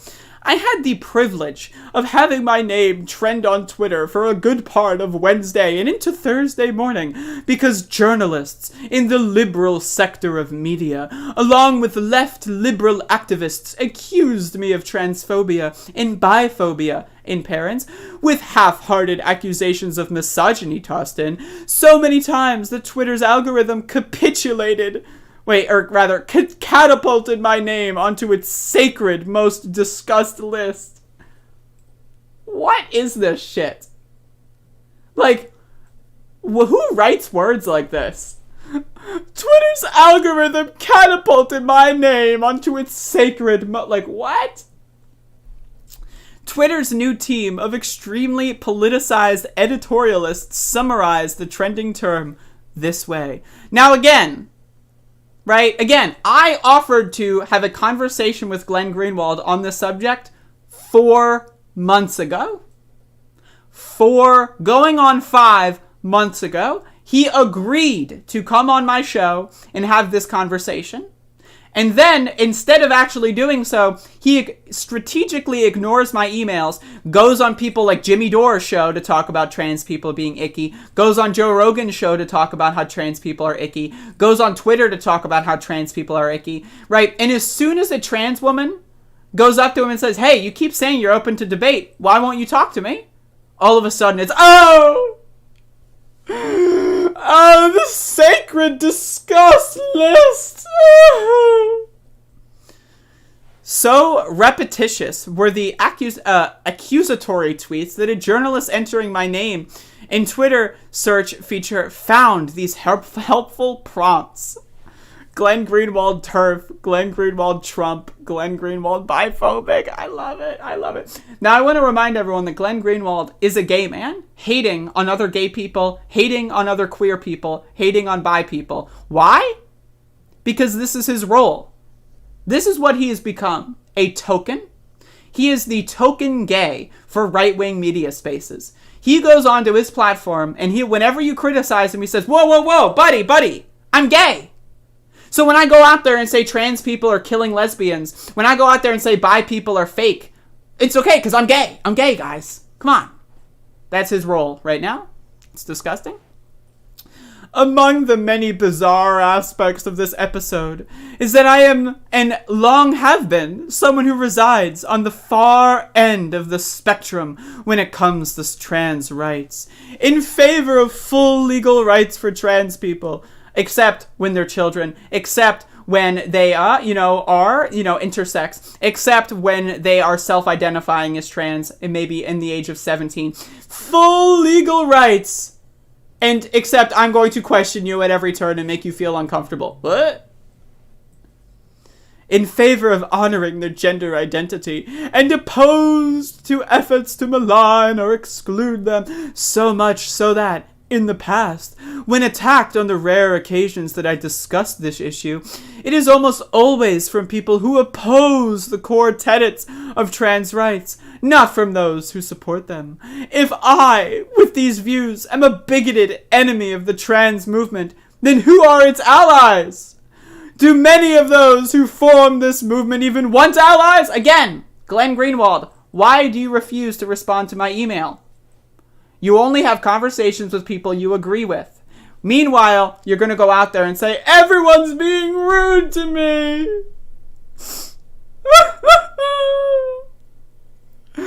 Why? Jesus. So often it seems like they are more intent on insisting that those who perceive themselves as supporters are actually enemies, due to the slightest deviations from the full panoply of dogma. Rather, again, using the term dogma to refer to trans people. The trans dogma. What about the gay dogma? What about the dogma of the black people or the Mexicans? Huh? They've got dogma, right? What about the Chinese dogma? Again, who uses that kind of terminology while saying, bro, I'm totally not a bigot. I'm totally not a bigot. No. It's just that the dogma of these people who I'm going to criticize and put into these minority groups, their dogma is just too much for me. I'm not a bigot, though. No. I just disagree with their dogma. Rather than persuading their enemies to become supporters. Again, where's the follow-up, Glenn? You said you could have just ignored my invitation altogether, but you saw my email and you said, yes, I would love to have this conversation. And then you snubbed me for months. What the fuck, bud? The persuasion-driven way that all successful social movements succeed in fostering change. All right, blah, blah, blah. Let's watch his dumbass fucking video. This is a bizarre manifesto of why he's totally not a transphobe, y'all. He's totally not a biphobe. Now, again, in his source tweets, he was saying that you're not really a bi person if you are in an opposite sex relationship. You can't be bi. It's just, if that is the standard of being bi or not being bi, then I've got news for you. Bisexuality does not exist. You're either gay or straight. If that's your ideology, if that's the way you define bisexuality, then you are either gay or straight. There is no bisexuality. Or, unless you want to say you have to be in a polycule with 13 different people or something, then maybe you're bisexual. But let's watch Glenn Greenwald's disgusting and bizarre video. By the way, this guy's got millions and millions and millions of dollars. He's got millions of followers and he can't afford a microphone. This is going to be weird. You have a huge explosion. Hey everybody, this is Glenn Greenwald, and I wanted to discuss with you what happened yesterday. As some of you might know, I was involved in a little controversy, specifically in the form of having my name trend on Twitter for most of the day yesterday into the early hours of this morning, primarily because I was being widely accused by much of liberal media Twitter and liberal Twitter and even large sectors of left-wing Twitter of being a transphobe, being guilty of biphobia, and even some accusations of misogyny just sort of tossed in for good measure. And I wanted to discuss the controversy and the reaction to it with my subscribers, but probably will open the video publicly as well since it ended up being a public controversy, not because of what impact it had on me, because the impact it had on me is virtually non-existent. It's very trivial. I've been through... Right. But what about the impact on trans and bi and gay people that your disgusting garbage has inflicted? What about all those... Again, when I make any video about Glenn Greenwald, I have Glenn Greenwald's fans come in my comments and call me a tranny. What about my relation to your conspiracy theories that you peddle, Glenn? What about that? No. It's all about him. Glenn has main character syndrome. The world revolves around Glenn Greenwald. If I'm fine, then everything is fine. The world is perfect. As long as everything is okay in my heart, then everything is fine. So when I go on Twitter and talk about how bi people are fake if they're in an opposite sex relationship, doesn't affect me.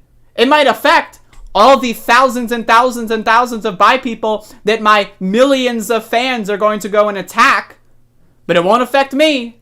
Selfish piece of garbage.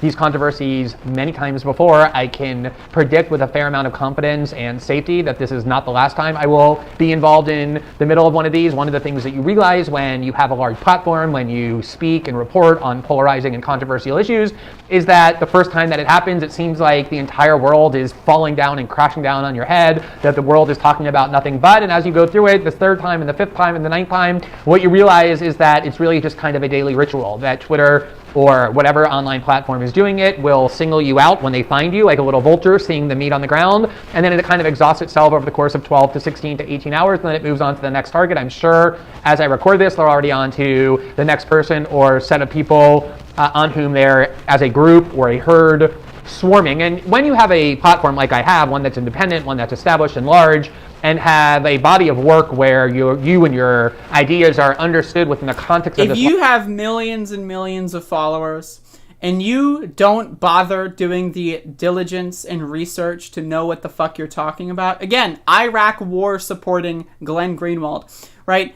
If that is your role, to just have millions of followers and just use your platform as like a blog, then okay. But don't call yourself a journalist. If you want to be a journalist, you know what you have to do? You have to actually talk to people. You have to actually exchange ideas with people. You have to actually learn about what you're talking about. If I wanted to go claim to be a journalist and just go look up a random bit of the history of a country I've never lived in and never researched, right? And then I read a comment on Twitter from someone in that country and then posted an article saying that that country is something it's not. Would that make me a journalist? No, it would make me a fucking dipshit. And that's exactly what this dumb motherfucker is doing when it comes to queer issues. Again, a community he is a part of. But again, he's rich. He's married. He's got his rights. He's got anything he would ever want to care about. He doesn't give a fuck about anyone else. Long body of work rather than this one incident.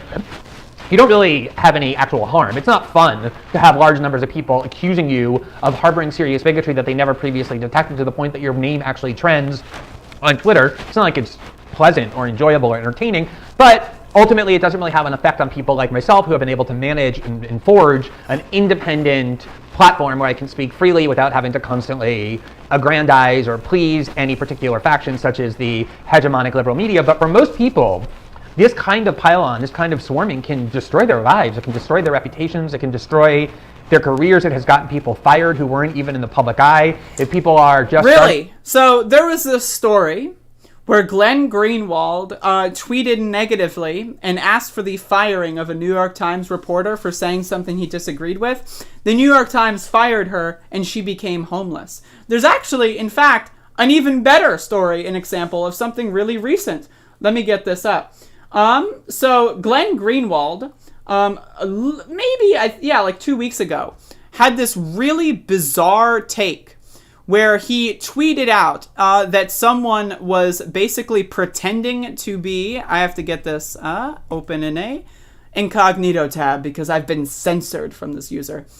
So Glenn Greenwald posted this, quote tweeted this in front of 1.5 million followers of someone saying that someone doxing someone, saying that they pretend to be a woman of color, right? Glenn Greenwald has 1.6 million followers. So this dumb fuck, Leslie Lee III, posted this bizarre thread doxing this person, claiming they're a Nazi and claiming that they pretend to be a woman of color, right? So this person with 37,000 followers, right, this dumb motherfucker, got quote tweeted by someone with 1.6 million followers. And guess what? All you had to do was search this person's profile, and you'll see numerous examples of them self-identifying as white. Right? Numerous examples. Right? But okay, it's okay when Glenn Greenwald publishes lies, quote tweets lies about people, basically, right, just trying to destroy their reputations and get them banned from social media. When Glenn Greenwald does that, it's just another day being a journalist. When someone else does it to Glenn, though, oh, free speech is under attack! A career in journalism or in politics, and this is all anyone knows about them, their entire character ends up being judged through this extremely distorting lens that these mobs on Twitter create without any real opportunity once they get going to stop them, no matter how distorting they are. This guy has been doing this for fucking years. The shit that he is spewing about people are being so rude to me, he's been doing himself for years. He's a journalist. He could have just gone to see if the claims about that person's claiming to be a woman of color were true or not. He could have searched their profile and saw whether or not that was real. He chose not to because he's not a journalist. He's a blogger with a big ego, and he doesn't like doing actual work. In his mind, he's already done the work. And now he wants to ride on the coattails of his past career and sit on his big pile of money and claim victim. Oh, I'm a victim. He's a piece of garbage. Or how false are the claims. It's kind of like a train that just keeps going, and you have to wait until it just sort of exhausts itself and slows down. But for a lot of people, it just runs right over them. So I really think that it's worth addressing principally for that reason. And I also have to say that because I have the platform that I have, that I'm lucky enough to have, one where I do have a large body of work, where a large audience is familiar with the work I've done over the course of many years and assesses what I'm saying and what I'm doing through the prism of all of that work, and because I have an audience and a readership that has no expectations that I'm going to be captive to any one particular dogma, that I'm going to do my best to discuss issues and raise questions no matter how uncomfortable they might be, the fact that I have that ability makes me feel like I have an obligation, a unique obligation, to say the things and raise the questions that many other people simply can't say because their situation in life... Like reposting someone's full name, trying to find their address, and then lying about them, right? Right, Glenn? That's what you love doing. You're doing your best. You're an investigative journalist.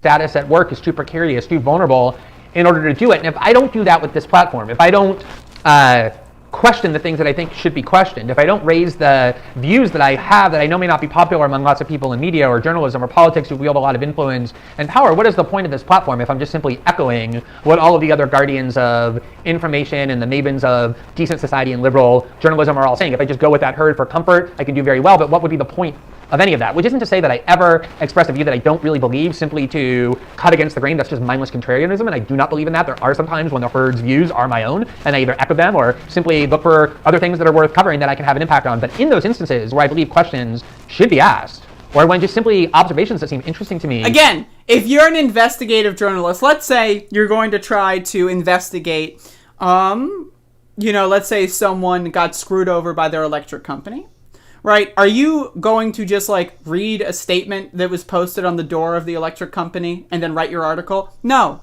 You're probably going to reach out to the person that got screwed over. You're probably going to interview them. You're probably going to interview the people that work at the electric company. You're probably going to interview a couple of other people, and then you piece all of that together and write your story.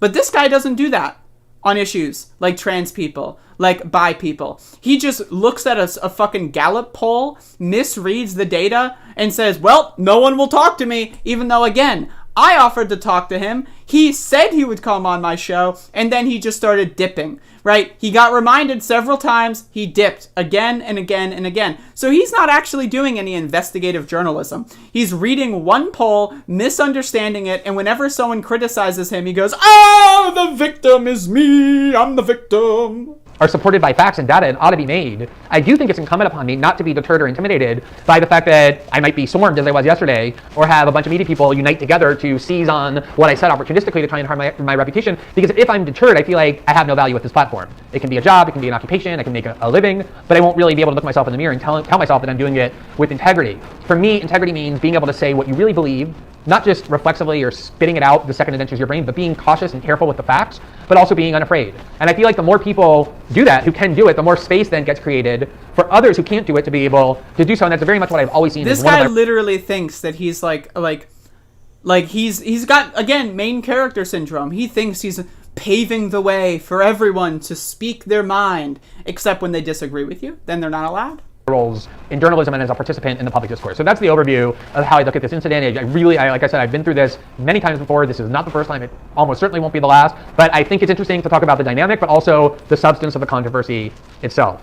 Now, as I alluded to, the reason my name trended on Twitter is because enough people just kept repeating it over and over, that comments that I had made on Twitter about a new Gallup poll that was a comprehensive survey of the LGBT population in the United States, that those comments were transphobic, were biphobic, were bigoted toward women.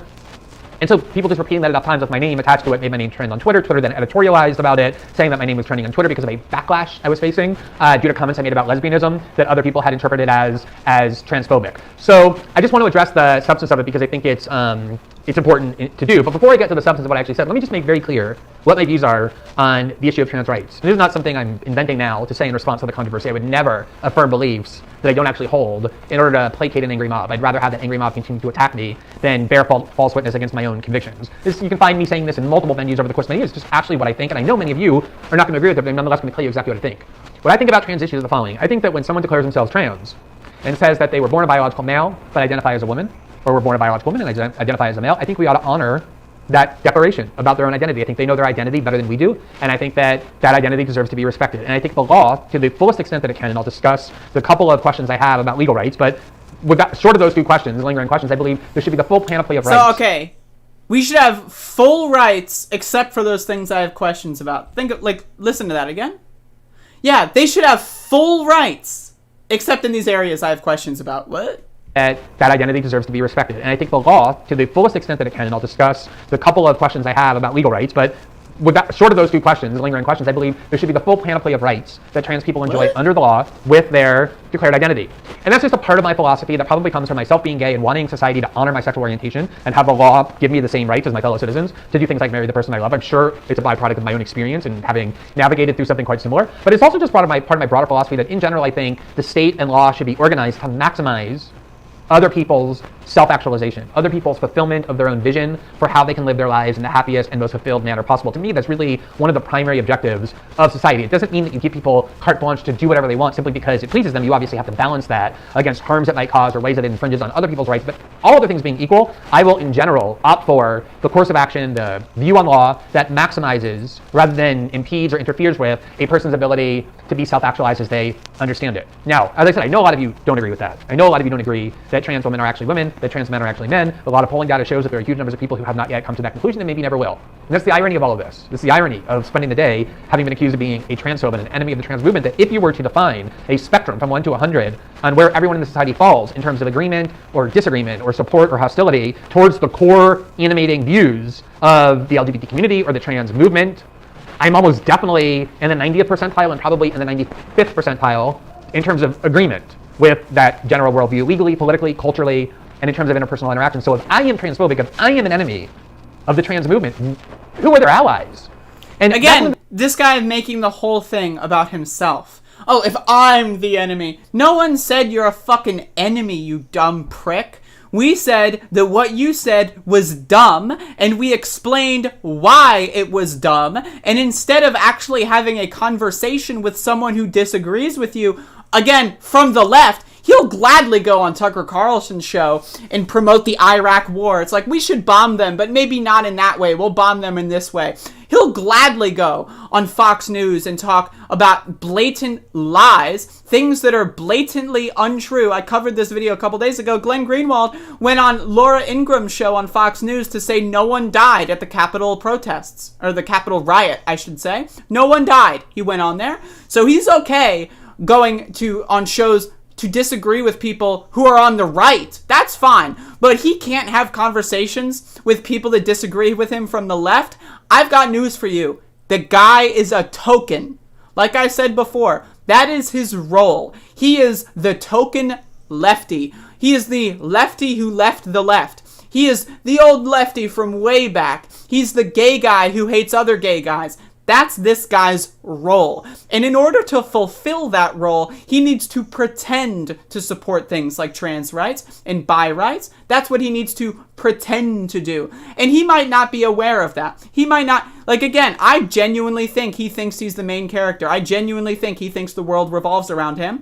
I genuinely think he has to think these things in order to maintain his grift, right? Do I think he's secretly lying? I don't. I think he's just a little bit of a dumb fuck. And it's also a coping mechanism, a defense mechanism. He's afraid to discuss these things with people who disagree with him from the left because he doesn't want to be proven wrong on an issue.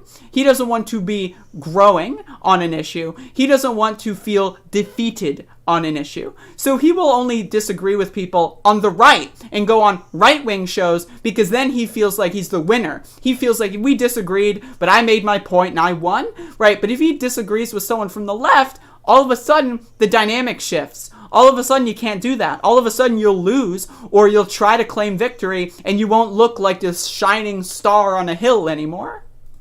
The thing I find so bizarre about a lot of left-wing movements in particular is, having been somebody who worked for a long time on the cause of gay equality in the 80s, when there was the advent of Ronald Reagan and the moral majority, when homosexuality was never discussed except in the context of its connection to a horrific and frightening, terrorizing, deadly epidemic, the AIDS epidemic. As somebody who navigated through that and then worked on trying to change societal perceptions to be aligned with what I thought it should be, which is that sexual orientation is a benign characteristic and that citizens should be treated equally when it comes to it. One should not be favored over the other. What I would often do, and what almost every activist I knew on that cause always sought to do, was to try and engage people who thought differently, because that was the way that you change minds. And ultimately, I think that is why the gay and lesbian movement succeeded, is because enough people came out and said, hi, we're your neighbor, we're your teacher of your children, we're your favorite teacher from childhood, we're your brother, we're your parent, we're your child, we're your cousin, we're your uncle and aunt, and we're gay. And if you are just uncomfortable with that, let's have a conversation, which is what broke down the barriers and the demonization and made it very difficult to continue to demonize people, that we engage with those What about everyone that was kicked out of their family? What about that? Is he going to mention that about people that maybe died of AIDS and could not get any help because they were discriminated against? What about people that were, kicked out of their family's religious household at the age of 16 because, they were caught, jerking off to a Backstreet Boys poster or something? What about all those people? Do they not matter? So the only way that you can get rights is by facing destruction, facing death, facing physical injury with your oppressor? That's the only way you can get rights? Okay. Who had views that were hostile toward us. That was what propelled the movement. We sought to convert enemies into allies. And so often, what a lot of left-wing movements do is the reverse. You can say to them, I'm your ally, I'm your supporter, in almost all, if not all, of what you're trying to achieve. I believe in the core principles. So this is, and I'm just going to, this is liberal bullshit. Dumb people, liberal people. Oh, we're liberals. They're not children in cages. They're detention centers. We agree with you 90%. We agree. We just disagree on the children in cages. Yeah. We want gay people to be happy and trans people to be happy, but we also want the children in cages. We agree with you 90%. Why won't you stop being mean to me? I just want to put kids in cages. I just want to bomb the Middle East. I just want to overthrow governments in Latin America. But we agree. We agree on economic policy in something. We agree on climate change. We agree.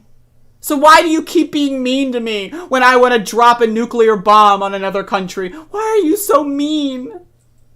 Glenn Greenwald is a liberal hack. The same people he tries to go off on all day, every day, is what he exemplifies in its purest form. And the second you deviate even slightly from their rhetoric, not even necessarily from the substance, just a wrong syllable or word, they will insist, no, you are not our ally, you are our enemy. You are our enemy. They look for ways to decrease the support they have, rather than maximizing the support they have. Or again, another way, this is the same bullshit. The same bullshit he's pretending trans people are doing is the same bullshit he does with liberals. That's why he goes on Fox News. He doesn't go on MSNBC, CNN, or he doesn't go on liberal podcasts online. He goes on Fox News, Tucker Carlson show. He goes on Ben Shapiro show, Joe Rogan show. Why? He does the same fucking thing. This guy is an unself-aware moron. saying that is they'll regard you as a supporter only if you submit completely and uncritically to the full panoply of dogma that they insist upon. There's no gradations. There's no... Again, you can be critical. Glenn, you can come on my show like you said you would 4 fucking months ago. You can come on my show. You can be critical. We can have this conversation, but you're a beta bitch and you refuse to do so. You will only have conversations with people to your right. That's it. You refuse to have conversations with people to your left. If someone wants to send me a video of Glenn Greenwald having a conversation with someone to his left where he actually genuinely engages with sincerity, I would love to see it. Because I've only seen him do so with Fox News, fascists, Nazis, right-wingers. That's the only thing I've ever seen. Bringing people on or engaging them or saying, well, I'm glad that you believe this 70% of what we think. Now let me talk to you about why the other 30% is something that you ought to change your mind about too. It's instant declaration and villainization and demonization as their enemy, which is why I, despite those views I just laid out, which I genuinely believe, and I think most people know that I would not affirm them if I didn't believe them, despite having those views, was nonetheless repeatedly accused of being a TERF, which is a trans radical, a trans exclusionary radical feminist. I don't think anyone can call me a radical feminist, but even the concept of trans exclusionary, from where do I seek to exclude trans people? From what legal right or societal sector do I seek to exclude? None. Earlier, this guy says he has, quote, 1 or 2 questions on legal rights. I support full rights, except I have 1 or 2 questions, he says. Now he's going to say, I've got full support. What? Well, let's see.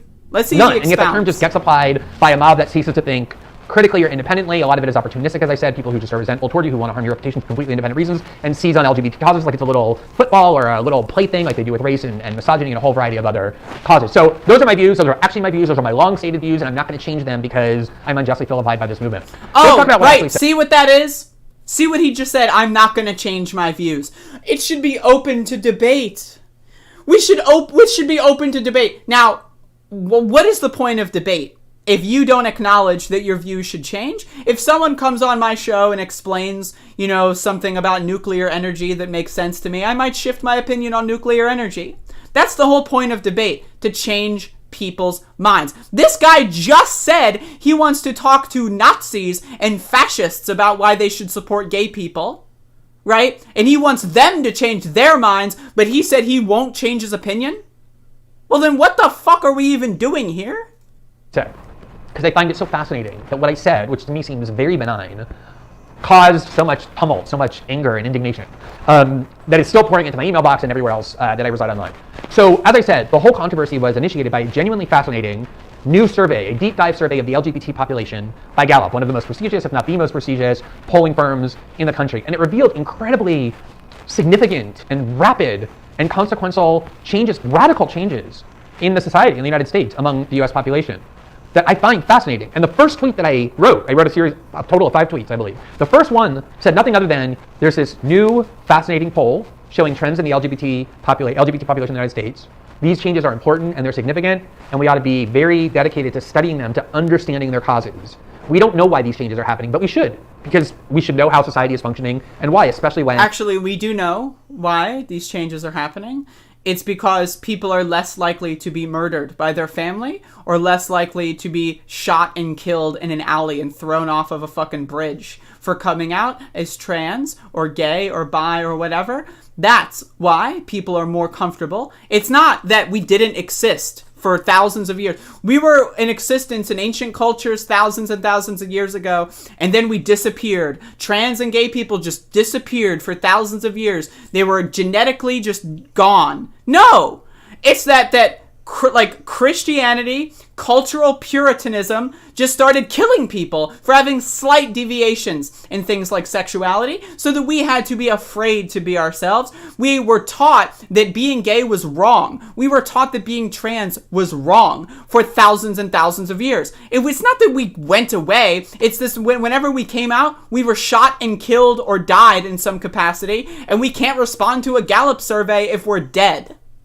And changes are occurring that are very consequential and very radical, even if they're extremely positive changes. We ought to understand what it is about them that is causing these changes to take place in the society in which we live, because it affects all of us. So that was the first obviously benign tweet that I made. And then I went on to observe 3 data points within the polling that I found very interesting. And this is where the problems began, with each of the 3, I think, escalating one by one. So the first point that is so interesting is that there is nothing short of an explosion in the number of Americans who now identify as LGBT, meaning lesbian, gay, bisexual, or trans. And there's another category that was called other that some people identified with. Maybe those people are non-binary, and that's not part of the 4 categories as they understand them. Maybe it's just this vague amorphous term queer that has emerged that people claim, even though no one really knows what it means, but probably some people chose this other category. But mostly Do you know what queer means?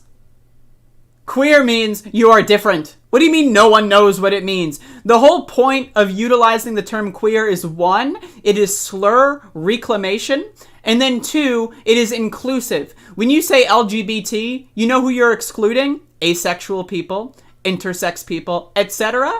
Right? So you get people like Glenn making fun of people, LGBT, LMNOP, right? Oh, there's so many letters, right? But then when you just say, all right, let's just simplify that to queer, and they go like, what does that even mean? You can't have it both ways, Glenn. Sorry, pick one. Huge explosion in LGBT population. When I say huge explosion, this is what I mean.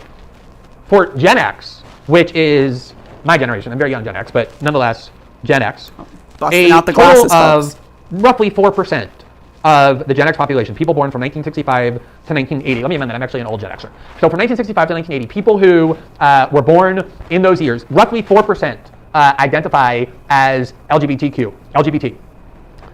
From Gen X to Gen Z is people born from 1997 to 2002, so the most recent adult generation.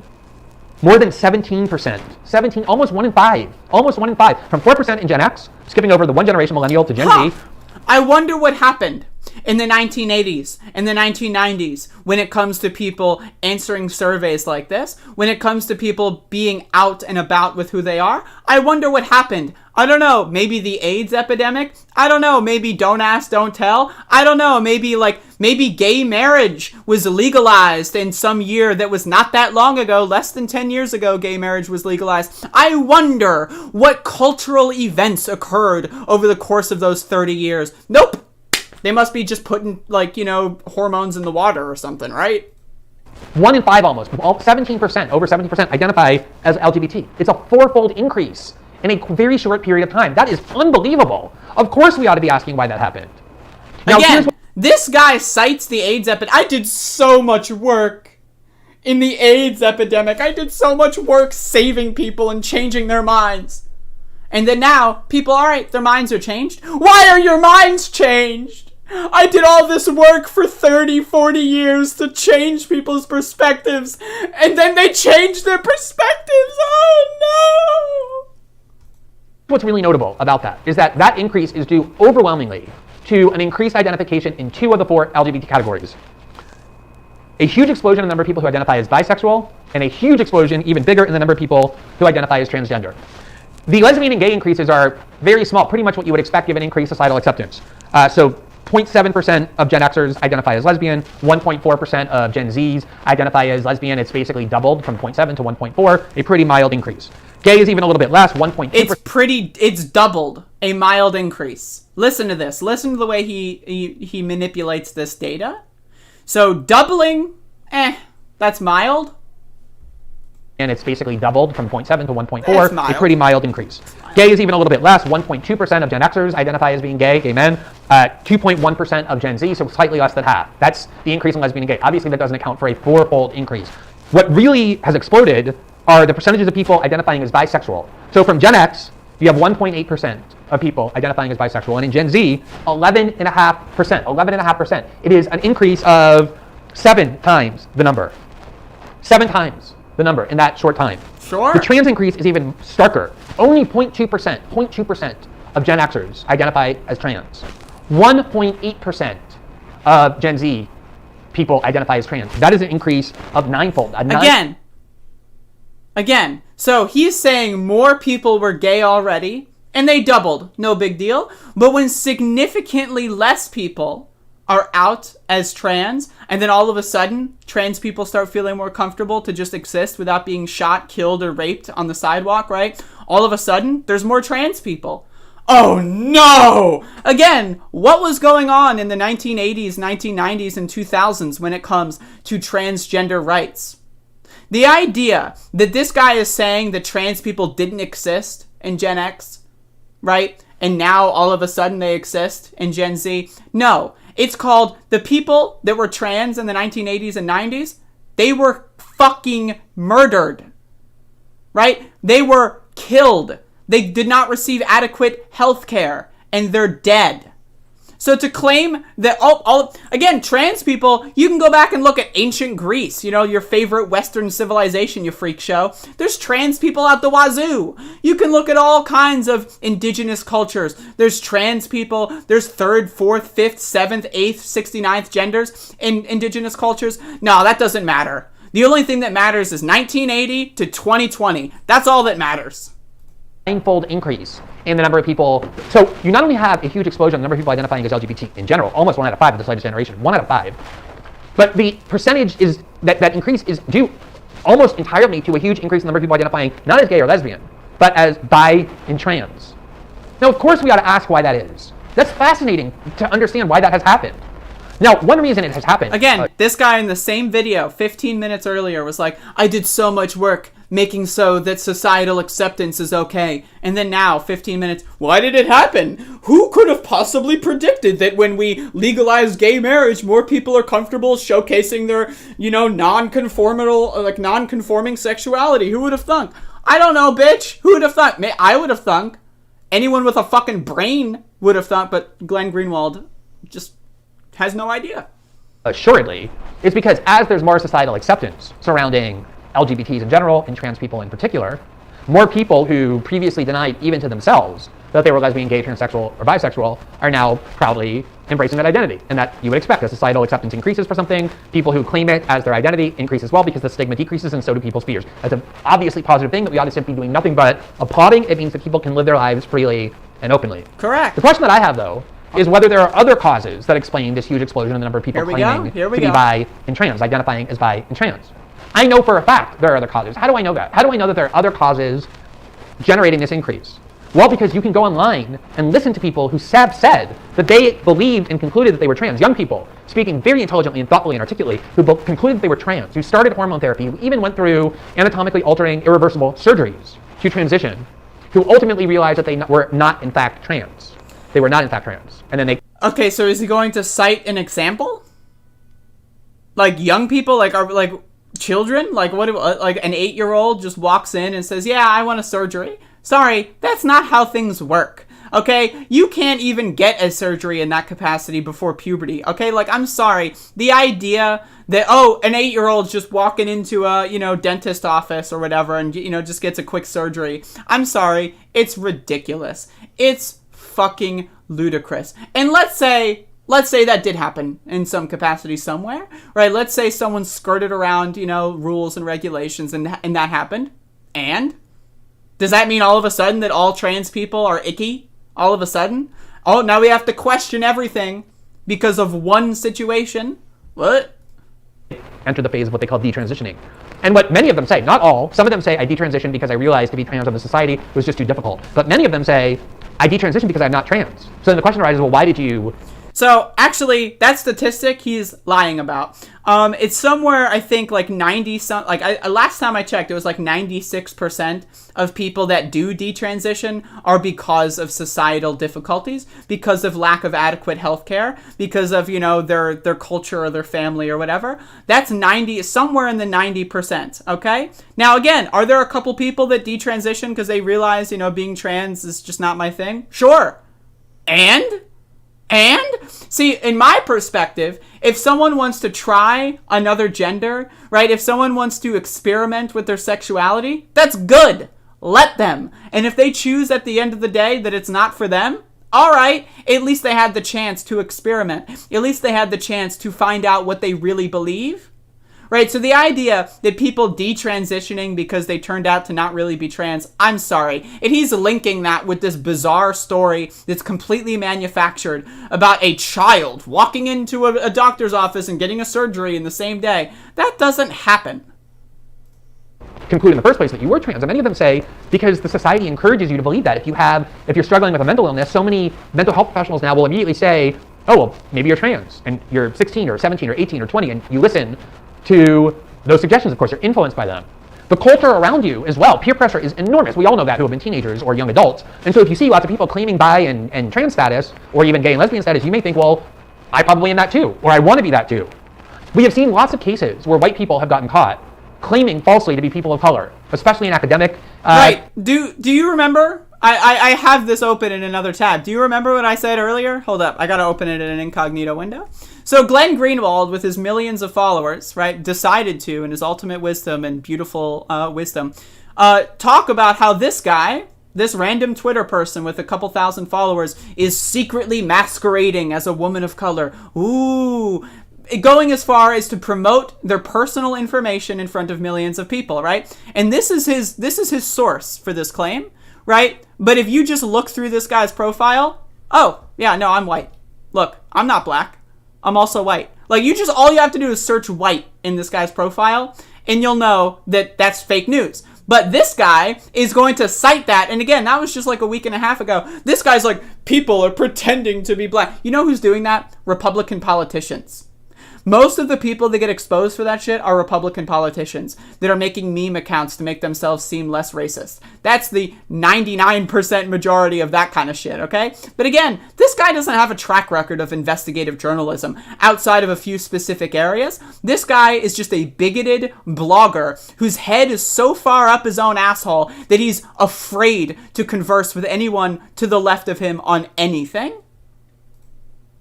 Institutions where there is a benefit accorded to someone who can claim that status. We all know, this is the thing you're not supposed to admit, we all know that in certain societal sectors like academia, like journalism, like online culture for young people, being able to say I'm not a straight white male or a straight white female, I'm actually bi, and I have a rainbow flag in my avatar, or I'm trans or non-binary, confers benefits. It means that in arguments, people will say that that person has to be deferred to because they're oppressed or discriminated against in a way that others aren't, that it's a form of privilege to attack. It's a shield. It's a fantastic instrument in a lot of cases. So when you combine this growing... So yeah, right. Okay, so potentially having your friends hate you for the rest of your life, but, being, attacked in public, like maybe having people beat you up, for example, having people say, kick you out of their home, that's a shield. That's actually a privilege.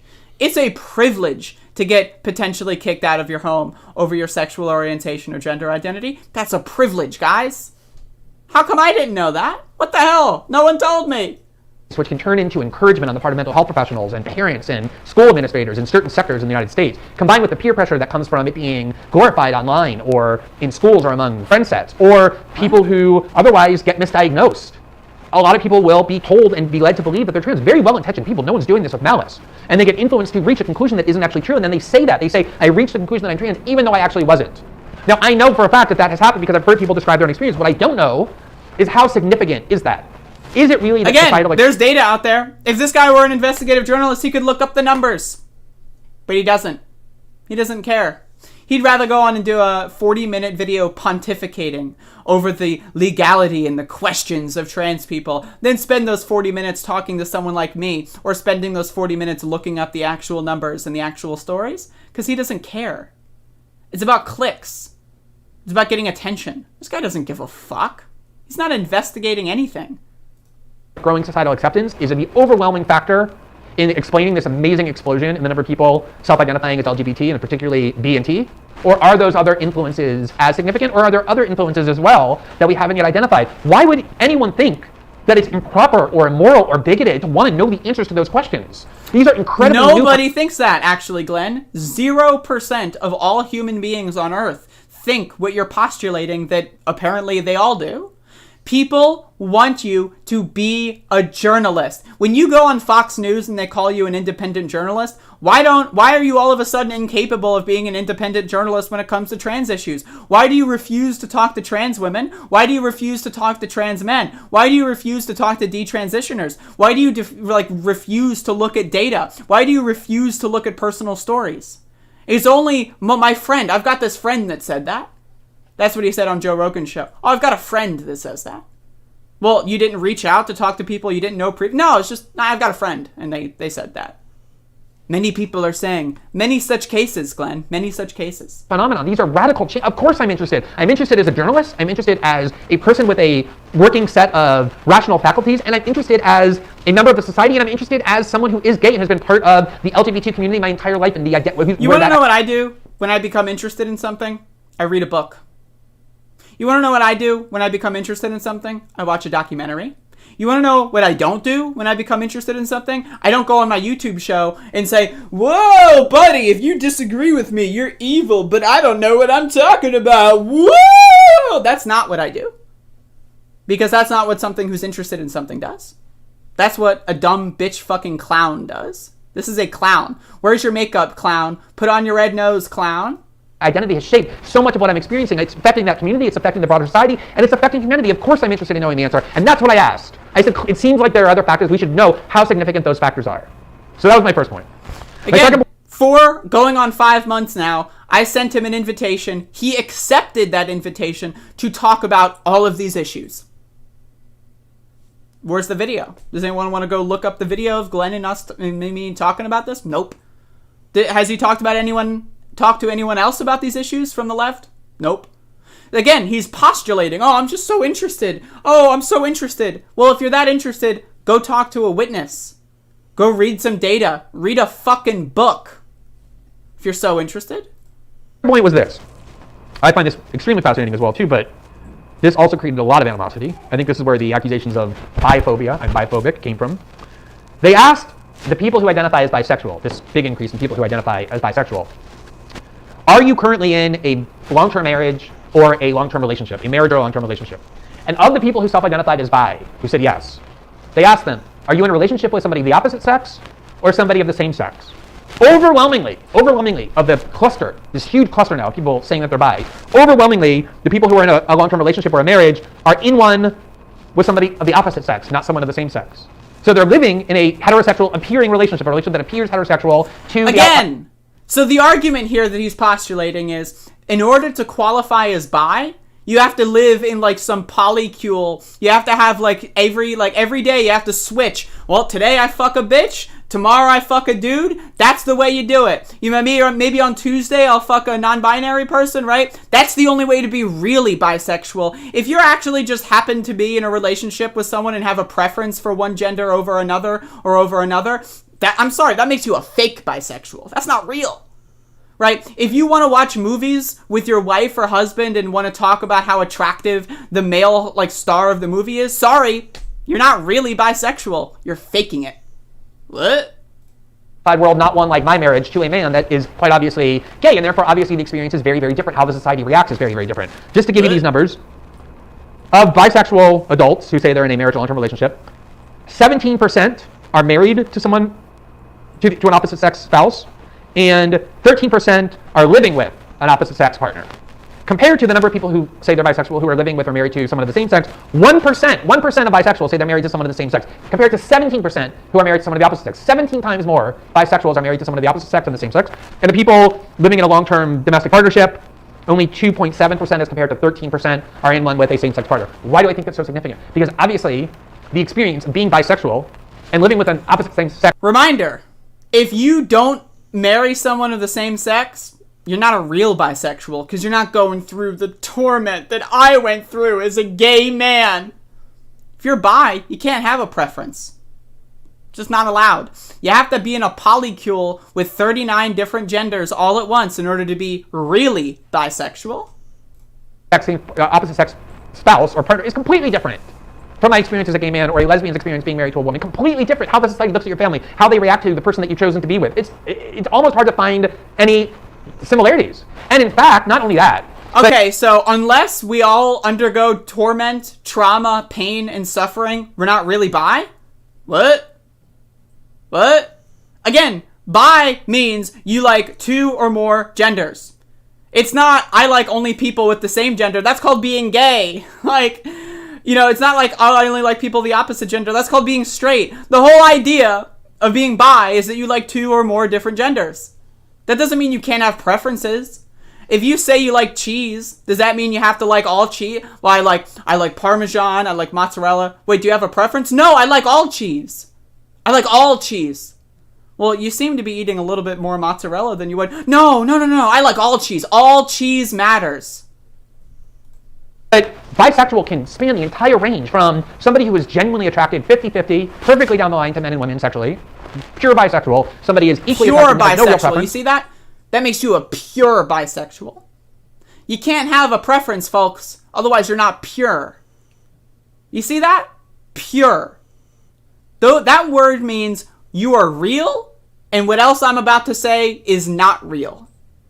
If you are split 50-50, you're a pure bisexual. You're real. You got this, buddy.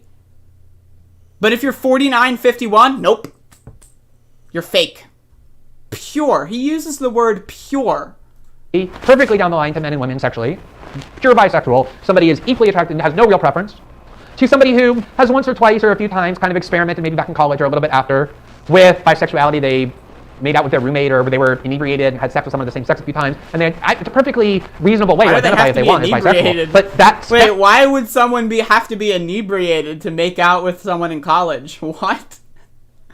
They would only be bi if they were drunk. What the fuck? Is very wide. It's very wide. And we should interrogate whether this big increase in population of people identifying as bisexual are people who are genuinely bisexual, or whether they're saying that they are because of these very limited experiences that don't really shape what their lives are like or how the society responds to them or the legal rights that they have. What? And again, ask, why is this increase in bisexuality so substantial? Again, is it because of acceptance, or is it because if you're a straight white guy working in liberal left spaces and need a way to say, oh, I'm not really a straight white guy, I'm privileged, I'm going to throw a little rainbow flag in my avatar. So you're not bisexual if you fucked like 8 people of the same gender and then got married to someone of the opposite gender? Oh, sorry. As soon as you get married to someone of the opposite gender, you lose your bi card. Oh, you want to go and like have a threesome or something? You know, like, you know, consensual threesome with, you know, your wife and maybe, you know, someone she has a crush on? Sorry.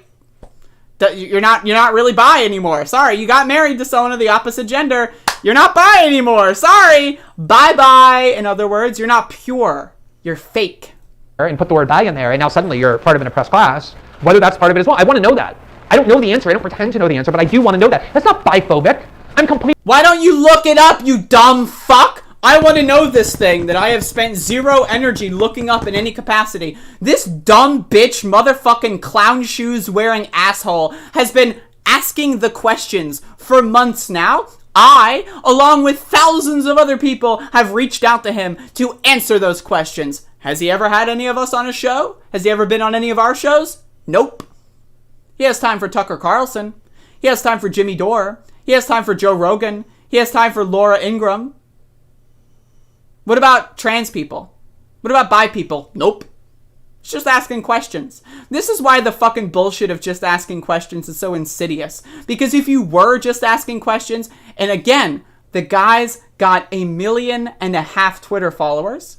If you've got a question, guess what, buddy? That question can be answered. It's not like if I were to go on Twitter and ask someone to do my complex calculus homework and I've only got 3,000 followers and maybe none of them know the answer. Well, I'm just asking questions. Does that mean I should spend the rest of my life just asking questions? How does the calculus work? I'm just asking questions. Or maybe, and maybe, just maybe, I would go read a book and learn myself. But nope, not for Glenn. Completely in favor, if a bisexual is married to somebody of the same sex, giving them the full legal rights and treating them with the utmost respect, regardless of where they fall on that bisexual spectrum. How is that biphobic to ask again, what explains this massive increase, but that is what the basis of that allegation was, and I'm biphobic because I asked that question and observed that statistical data. Now here's the last problem I created for myself. One of the interesting data points is that although it wasn't true for baby boomers or Gen X, it is now true that for both millennials and Gen Z, that there are more people identifying as transgender than lesbian. More people identifying as transgender than lesbian. Why is that interesting to me? Because I know a lot of lesbians from being a gay man my entire life. And there are a lot of lesbians in journalism and in literature and in activism who have spoken on this issue because they feel like, especially for lesbians, the issue of growing trans population is having an effect on their culture and their community, and so they're speaking out about it. And one Here's of those writers, my question. Why is this guy saying trans or lesbian? Is it impossible to be a trans lesbian? Is that just an impossibility? You're either trans and have no sexual identity whatsoever because he thinks trans is a sexual identity or something. You're either trans or lesbian. Can't do both, folks. What? The journalist is Katie Herzog, who wrote an article just about, I guess, 2 months ago, saying that to her, and she gathered data and she interviewed scholars and talked about her impressions being a gay woman her whole life in many different places around the country, that lesbian culture is kind of dying. Lesbian bars are closing, there are much fewer lesbian spaces, and she posited. So wait a second, hold the phone? Hold the phone. So you're saying someone 2 months ago wrote an article about how bars and restaurants are closing? Huh. I wonder what cultural event could be occurring 2 months ago that would result in bars and restaurants closing. Must be the trannies, right? That one reason for that, there's a lot of factors she identified, that because there's more acceptance, gay men and lesbians don't need to go to gay-only spaces, you can go to straight clubs or mixed clubs and lots of other reasons as well. Again, remember what I said earlier? Instead of talking to a trans lesbian, instead of talking to someone who's trans and bi, instead of talking to any one of these people, oh, he's talking to my friend. I knew a friend, and she wrote this article. Yeah, that's my friend. I'm not going to reach out to people I've never met before. No. I'm going to reach out to my friend. And this is what my friend says. Bars and restaurants closed a year into the coronavirus pandemic. It's the trannies, folks. Come on. One of the factors she hypothesized, asked, was whether there are a large number of girls who 20 years ago would have been looked at, or 30 years ago, as masculine girls, and who probably would have eventually become lesbians, or even, masculine lesbians who take on that identity within the lesbian community, who now instead are being told, or who are concluding, that they're not masculine lesbians, but because they're masculine girls, they must be men. They're so again, he's positing, he's postulating, he's hypothesizing that what if, and hear me out, what if those lesbians the whole time were trans and they just didn't feel comfortable coming out as trans, and now they do? What if, right? Or again, why is it either trans or lesbian? Why not both? What? Again, conflate. Oh, yeah, you're trans and you're gay? No. Like, how do you be gay and trans? It's impossible, right? I thought you're trans. Like those forums you see on liberal websites where it's like, what's your sexual identity? Gay, straight, trans, or whatever. It's like, that's what this dumb motherfucking clown shoes bitch is saying. Standard men, and then they go and they transition. And therefore, a lot of people who 30 years ago, 20 years ago were lesbians are now instead trans men. Now, in a lot of ways, that's probably a good thing. I'm sure there are a lot of lesbians who 30 years ago were actually trans men, but who didn't feel safe or comfortable identifying as such because the society wasn't sufficiently accepting of it. And now, a lot of them are being able to self-actualize, live their identity, and that is genuinely fantastic. I couldn't be more thrilled. I nonetheless want to know, and so do a lot of lesbians, and so do a lot of gay men, and so do a lot of other people in the society who are not LGBT, but just interested in human behavior and how the society is organizing itself, whether it's almost like a reversion in the progress that feminism has made to say that what it means to be a woman is not being extremely thin and feminine with lipstick and high heels and makeup and long hair, but you can actually be a masculine girl. You can crop your hair, you can be a tomboy, you can wear jeans and sneakers. There's no one way of being a woman. Whether girls who fall outside that traditional concept of being a girl that feminism works so hard and the lesbian movement works so hard to fight against, say, no, we're women, even though we don't comport to that stereotype. So this guy said earlier he's not a TERF because he's not a feminist, and now he's literally like spewing out the TERF manifesto. Like, it's like, oh, yeah, like, what? Are now being told that, no, if you fall outside of that stereotype, you're probably a trans boy. I don't know the answer to that question, but I want to. And you can find a lot of lesbians online who started the transition process and then stopped, who say that they feel as though they were encouraged. Again, not as a plot or a conspiracy or by ill-intentioned people, by well-intentioned people, believing that they want to do right by their children or their students or their patients, to find what is ailing them, but they're misdiagnosing them or they're over-diagnosing gender dysphoria with people who don't have it. Of course we should want to know that. Of course we want to know whether the medical field is misdiagnosing or overdiagnosing gender dysphoria and telling people who aren't trans that they are, or encouraging them to think that they I've got this on 1.5x speed. Are when they're not. Now, the thing people seized on in what I said was that I summarized Katie's article, which I linked to, by saying that there was a disappearance of lesbians. And people said I obviously lied about it and misread the data because, as I showed you... So, okay, let's do some math, right? Let's do some math. So, we've got exponential population growth. In fact, I'm going to open up Glenn's tweets. Hold up.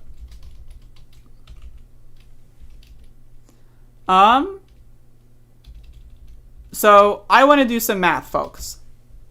We've got exponential population growth, yeah. So what is a bigger number? What is a larger number? Like, let's say, I'm going to try to get the numbers, but okay, here are the numbers. Right? Let's see. Okay. So, here are the numbers. So, first of all, the amount of lesbians has gone up. But, okay. So what's a bigger number? Let's say it went down. Let's say it went down. It went up, but let's just say, you know, for whatever reason, he's pretending it went down. Let's say it went up. So let's say you're 0.8% of millennials versus 0.5% of Gen Z. Well, I've got news for you. There's a lot more motherfuckers in Gen Z, right, than there were in Gen X, for example, right? But it went up. So he's saying that lesbians are disappearing as the numbers are rising and the population is growing in size and number. And he's saying that they're disappearing? What? Data shows that actually the people identifying as lesbian increased from Gen X to Gen Z from 0.7 to 1.4. And yes, that is true. But it's also true that the increase in lesbianism was far less than the increase of trans and bi people, and we should want to know why. And it's still true that there is a disappearance of lesbian culture for the reasons that Katie identified, which obviously was what I meant when I was referring to her article. What the there's a disappear... Again, why would bars and restaurants be closing 2 months ago? I wonder why, folks! Maybe, and maybe, I know, right? Maybe it's not the trannies.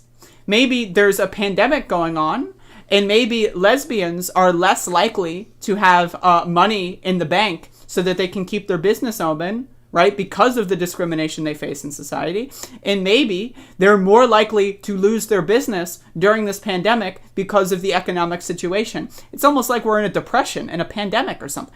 But no, I forgot. Has to be the trannies. But giving shorthand summaries of it on Twitter, that is due to the fact that there are so many girls who would have been lesbians 20 years ago who are now instead trans men. And she was asking why, and a lot of other people are asking why, and I'm asking why that is. I want to know what is causing that. Maybe it's all perfect, and we should be celebrating all of it, but maybe it isn't. We know there are at least some people who say that they've been misdiagnosed and wrongly influenced to believe they're trans by a society that encourages it. But is that just like a rare aberration, or is that happening in larger numbers that explains at least some of the statistical movement? We do have the numbers, Glenn. You could look them up if you want. Investigative journalist afraid to do a Google search. Really makes you think. I don't think there's any reasonable way to stigmatize or demonize the asking of that question by claiming that it means anyone who does harbors bigotry or hatred or hostility or transphobia or misogyny. It's just a classic way of trying to shut down debate by destroying the reputation. No, Glenn!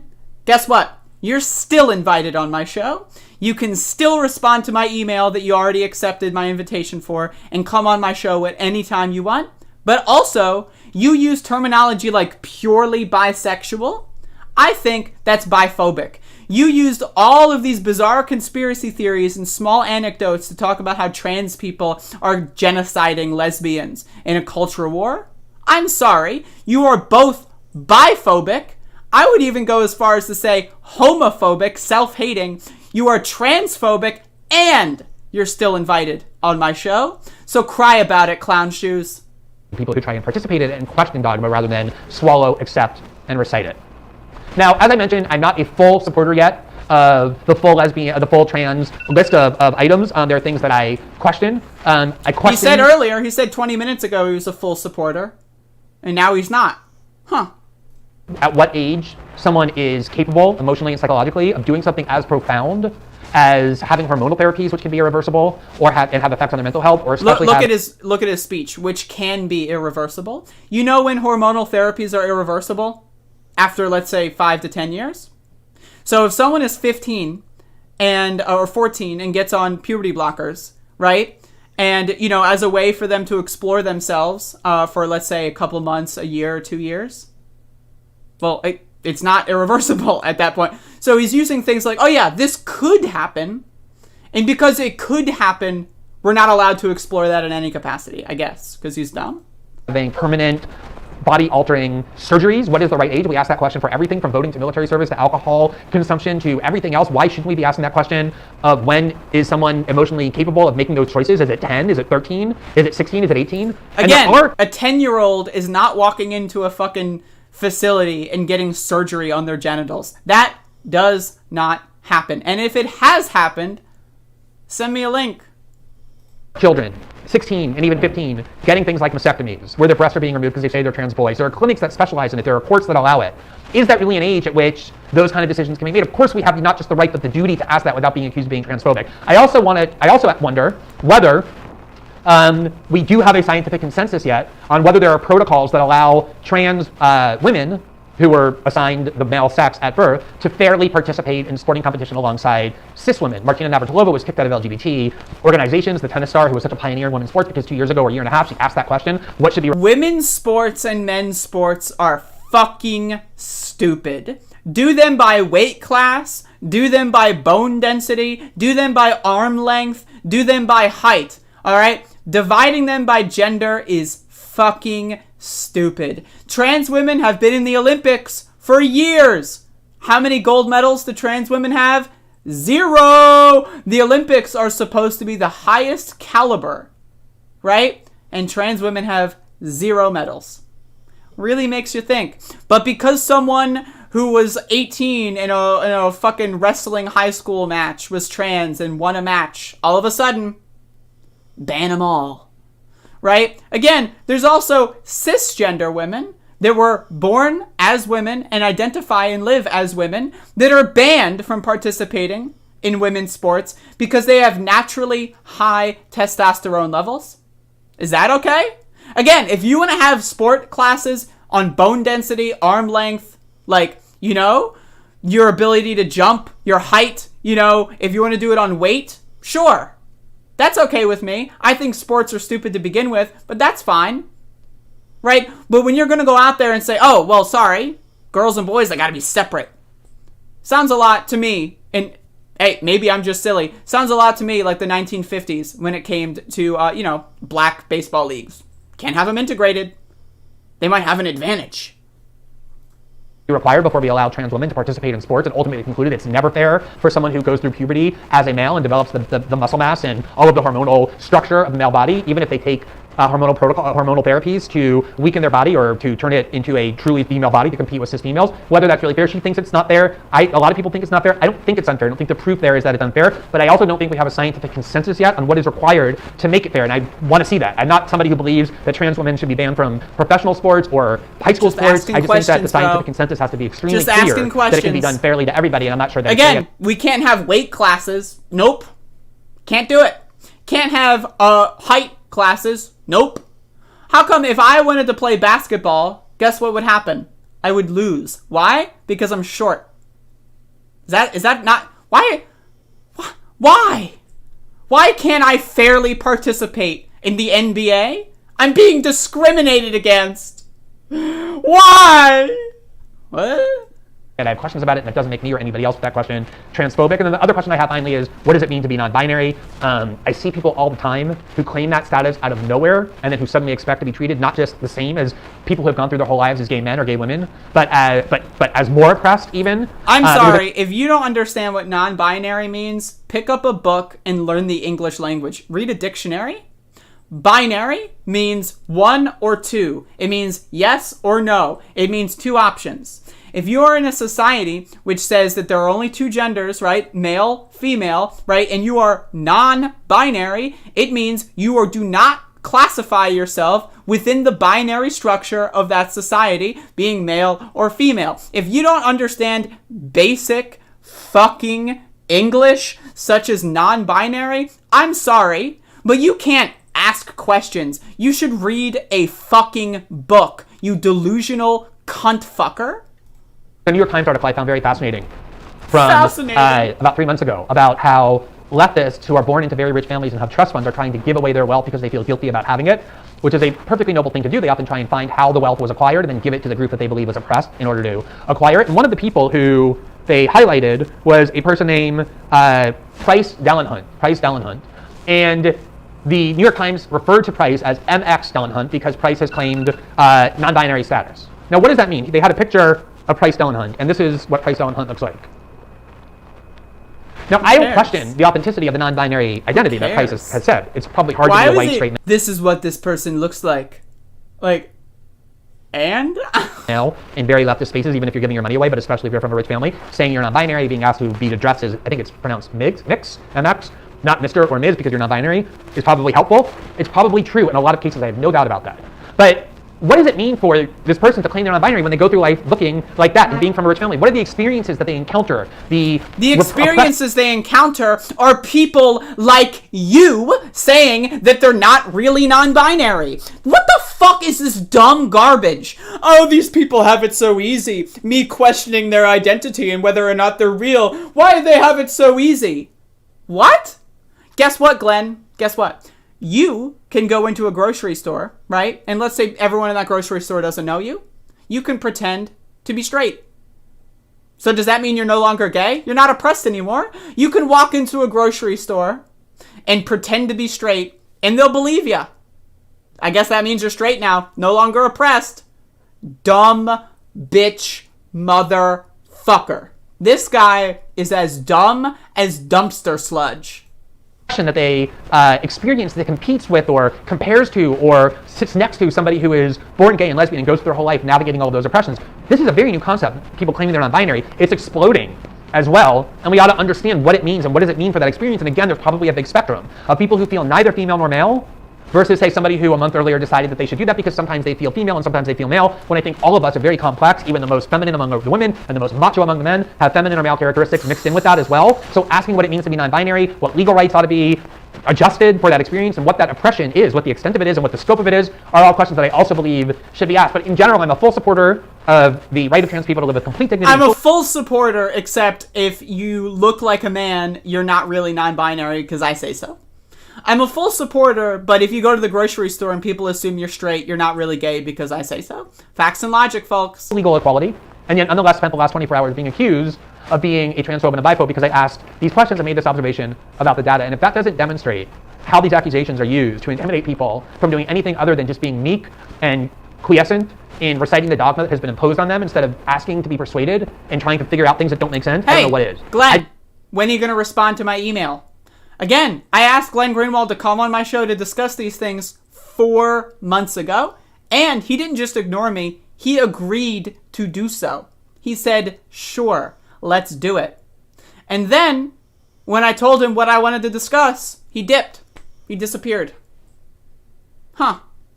So again, it's open to debate only with my friends. Open to debate with people I already agree with. Open to debate with people that don't even think trans people should even exist in the first place. Open to debate with anyone to my right.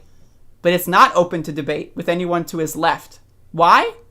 Because he's a clown, he's a child, and he's a crybaby coward. Again, he could have spent these 40 minutes looking up stats, reading stories, going on someone's show to have that conversation. Nope. The invitation's there. He knows it is. I'm sure that I'm not the only one who's invited them on their show. Right? I'm sure that that's not the case. So, this guy's got 1 million followers. He could have these questions answered in a heartbeat. But he chooses to play the game because it makes him money? I can sustain it easily, but most people can't. Imagine anybody else outside of a handful of people who are lucky enough to have sturdy, protected platforms spending 24 hours with the entire or large parts of the internet accusing you of being a bigot. Imagine what that does to your future career prospects, to your ability to have opportunities in the future. It's incredibly odious when it's done recklessly, as it so often is. Mobs are generally the least reliable way of adjudicating disputes calmly, and that's why I wanted to take time to talk about what I did say, what I didn't say, what I meant, and what I didn't mean, not to defend myself. Oh, so you're the adjudicator now, Glenn? You're the one? You present your case, you're the prosecutor and the defense and the judge? What? Why are you afraid to come on my show, Glenn? You said you would, and then you bailed. I'm sure other people have sent you tweets, YouTube comments, emails, correcting your bullshit. Have you replied to them? I'm guessing maybe you did, and then you stopped after a while. I'm guessing maybe you skimmed over and said, whatever. Again, this guy is not a serious person. This guy supported the Iraq war. This guy lies about random people. He doxes random people. He tries to get people fired, and he does transphobic, biphobic, disgusting garbage. He's not just asking questions. He was just asking questions years ago. People answered those questions. It's just that he doesn't bother reading the fucking answer. The guy's a piece of garbage. Because I don't need defending, but to illustrate both how that dynamic works, mob attacks online and how damaging they can be to others, and also to dive into this data that I think merits more than the 5 tweets that I gave it yesterday. So I hope this has been illuminating. I'm sure a lot of you disagree with a lot of what I've said, and that's perfectly fine. In fact, I'm sure of it. Use the comment section or any other venue. Now again, when he says that, he referenced earlier, I'm sure a lot of my followers don't believe trans people should even be allowed to exist. So when he says, I'm sure you disagree and I'm sure that's fine, he's not talking about people like me. If I disagree with him, it's hell on earth. But when someone says that a trans person is, they're really a man or they're really a woman, that's fine. Post it in the comments. Upvote. Fuck this guy. So that took a little bit longer than I thought, but, he's a fucking douchebag. It's a feature-length film. I just created a feature-length film on why Glenn Greenwald is a dipshit motherfucker. And you know what I have to say to summarize this? You know what I have to say?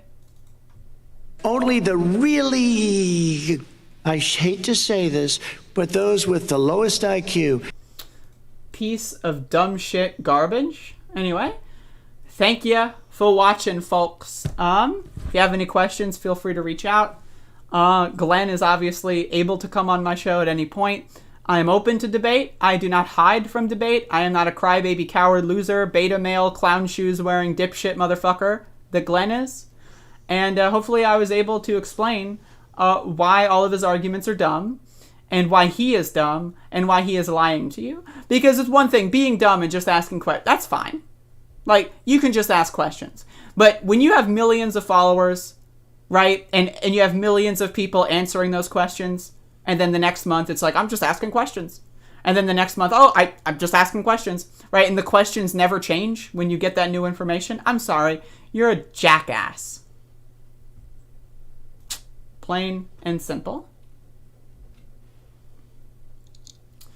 Anyway, folks, did you enjoy this extra long show? Remember, I did only an hour yesterday and the day before, and I did 2.5 hours today. Isn't that amazing? Isn't that beautiful? Well, guess what? The content's not free, folks. Give me money or else my channel will shut down. That's right. You want me to stream again tomorrow? I'm holding you by the balls, motherfucker. Give me money right now. Give me money on PayPal, then give me money on Cash App. And while you're at it, give me money on Patreon. This show isn't free. You thought that this was free? Just kidding, motherfucker.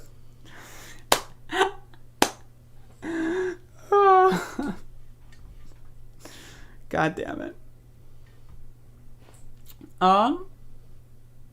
Yeah, no feet, no money. All right. There you go. Now where's the money, bitch? Where's the fucking money? Where's the fucking money? I held up my part of the deal. The fuck? God damn it. DJL, $5 super chat.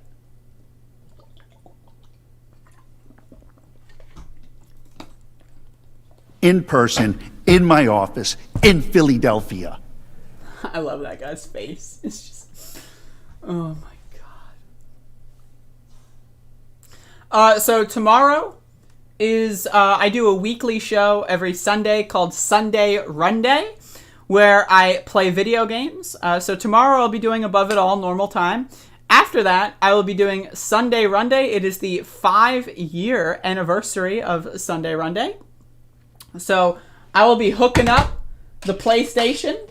As you can see, I've got the PlayStation. I'm pulling it out. I'm causing a mess, but I want to show it on stream without. So I got the PlayStation. As you can see, it is open and it has Gubble in it. This is Gubble. It's in the PlayStation. I will be hooking up the PlayStation. I'll be playing some classic games. Should be fun. I'm excited. I hope y'all join me. I am down to talk about any subjects. We can talk about how Glenn Greenwald's a piece of garbage. We can talk about Cpac. Donald Trump is apparently going to be giving a speech tomorrow. So when that happens, I will probably stream that. I don't know what the time is yet at the moment. So let me look that up right now. I think it is going to be like in the evening, if I remember correctly. Could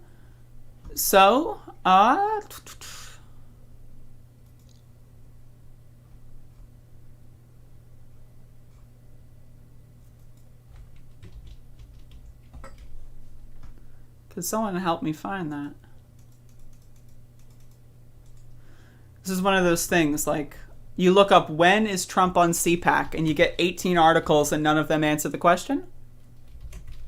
I hate when that shit happens.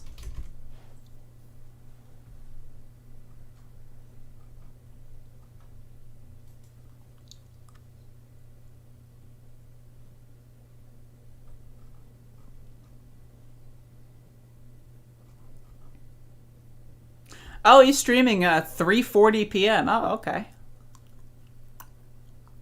All right. That's a little earlier than I thought. We can do it. I'll stream it live. We'll see how it goes. Reminder, Muppets are banned. Can't do it. Yeah, Musascum. When's the 1v1, bitch?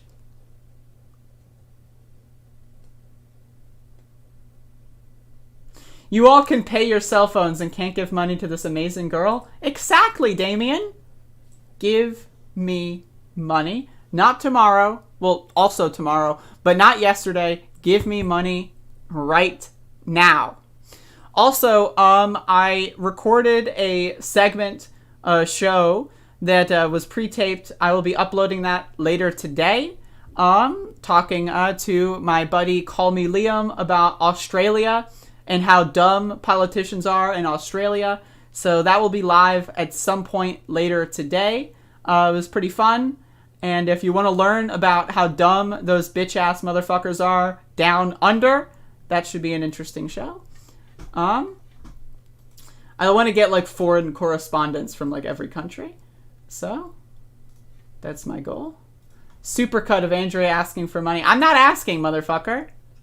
Asking for money. I don't ask for things. Who do you think I am, Glenn Greenwald? I'm just asking questions. No, motherfucker. I'm not asking jack shit. I am demanding, give me money now. Not in 2 minutes, well, also in 2 minutes. Give me money now and then also in 2 minutes. Do both. Double dip, folks. I actually learned about, what are they called? Like the Brumbies? The Brambies? What are they? It's like some form of horse. Brumbies. Yeah, they're like a horse. Apparently the Brumbies are dying in Australia, so oops. Oh my god. I am no longer asking. Anyway, thank you all for joining. Hopefully you had a good stream. Hello, Night Devil. Goodbye, Night Devil. Goodbye, y'all. I will see you again very soon.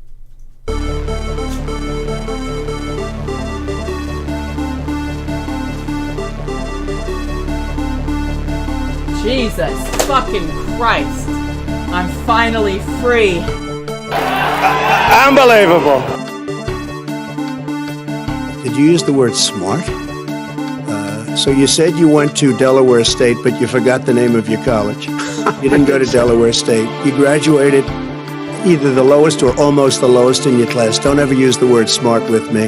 Don't ever use that word. Oh, give me a break. Because you know what? There's nothing smart about you, Joe. And then they have cans of soup. Soup. And they throw the cans of soup. That's better than a brick because you can't throw a brick. It's too heavy. But a can of soup, you can really put some power into that, right? And then when they get caught, they say, no, this is soup from my family. They're so innocent. This is soup from my family. It's incredible. And you have people coming over with bags of soup, big bags of soup, and they lay it on the ground, and the anarchists take it, and they start throwing it at our cops, at our police. And if it hits you, that's worse than a brick because it's got force. It's the perfect size. It's like made perfect. And when they get caught, they say, no, this is just soup from my family.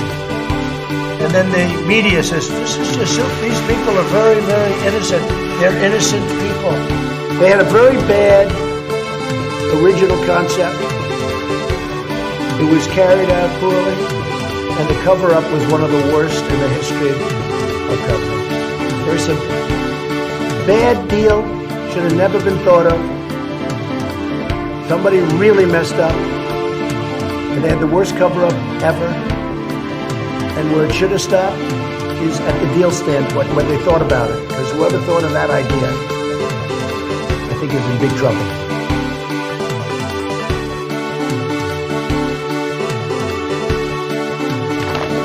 And by the way, you know, I sit on the stand, and it get hot. I got hairy legs that turn blonde in the sun. Bang them on the kids used to come up and reach in, bang them on the curb, rub my leg down, bang them on the curb, bang them on the curb, bang them on the curb, come back up again, bang them on the curb, bang them on the curb, bang them on the curb, bang them on the curb, bang them on the curb, bang them on the curb, bang them on the curb, get them rusty. And by the way, you know, I sit on the stand.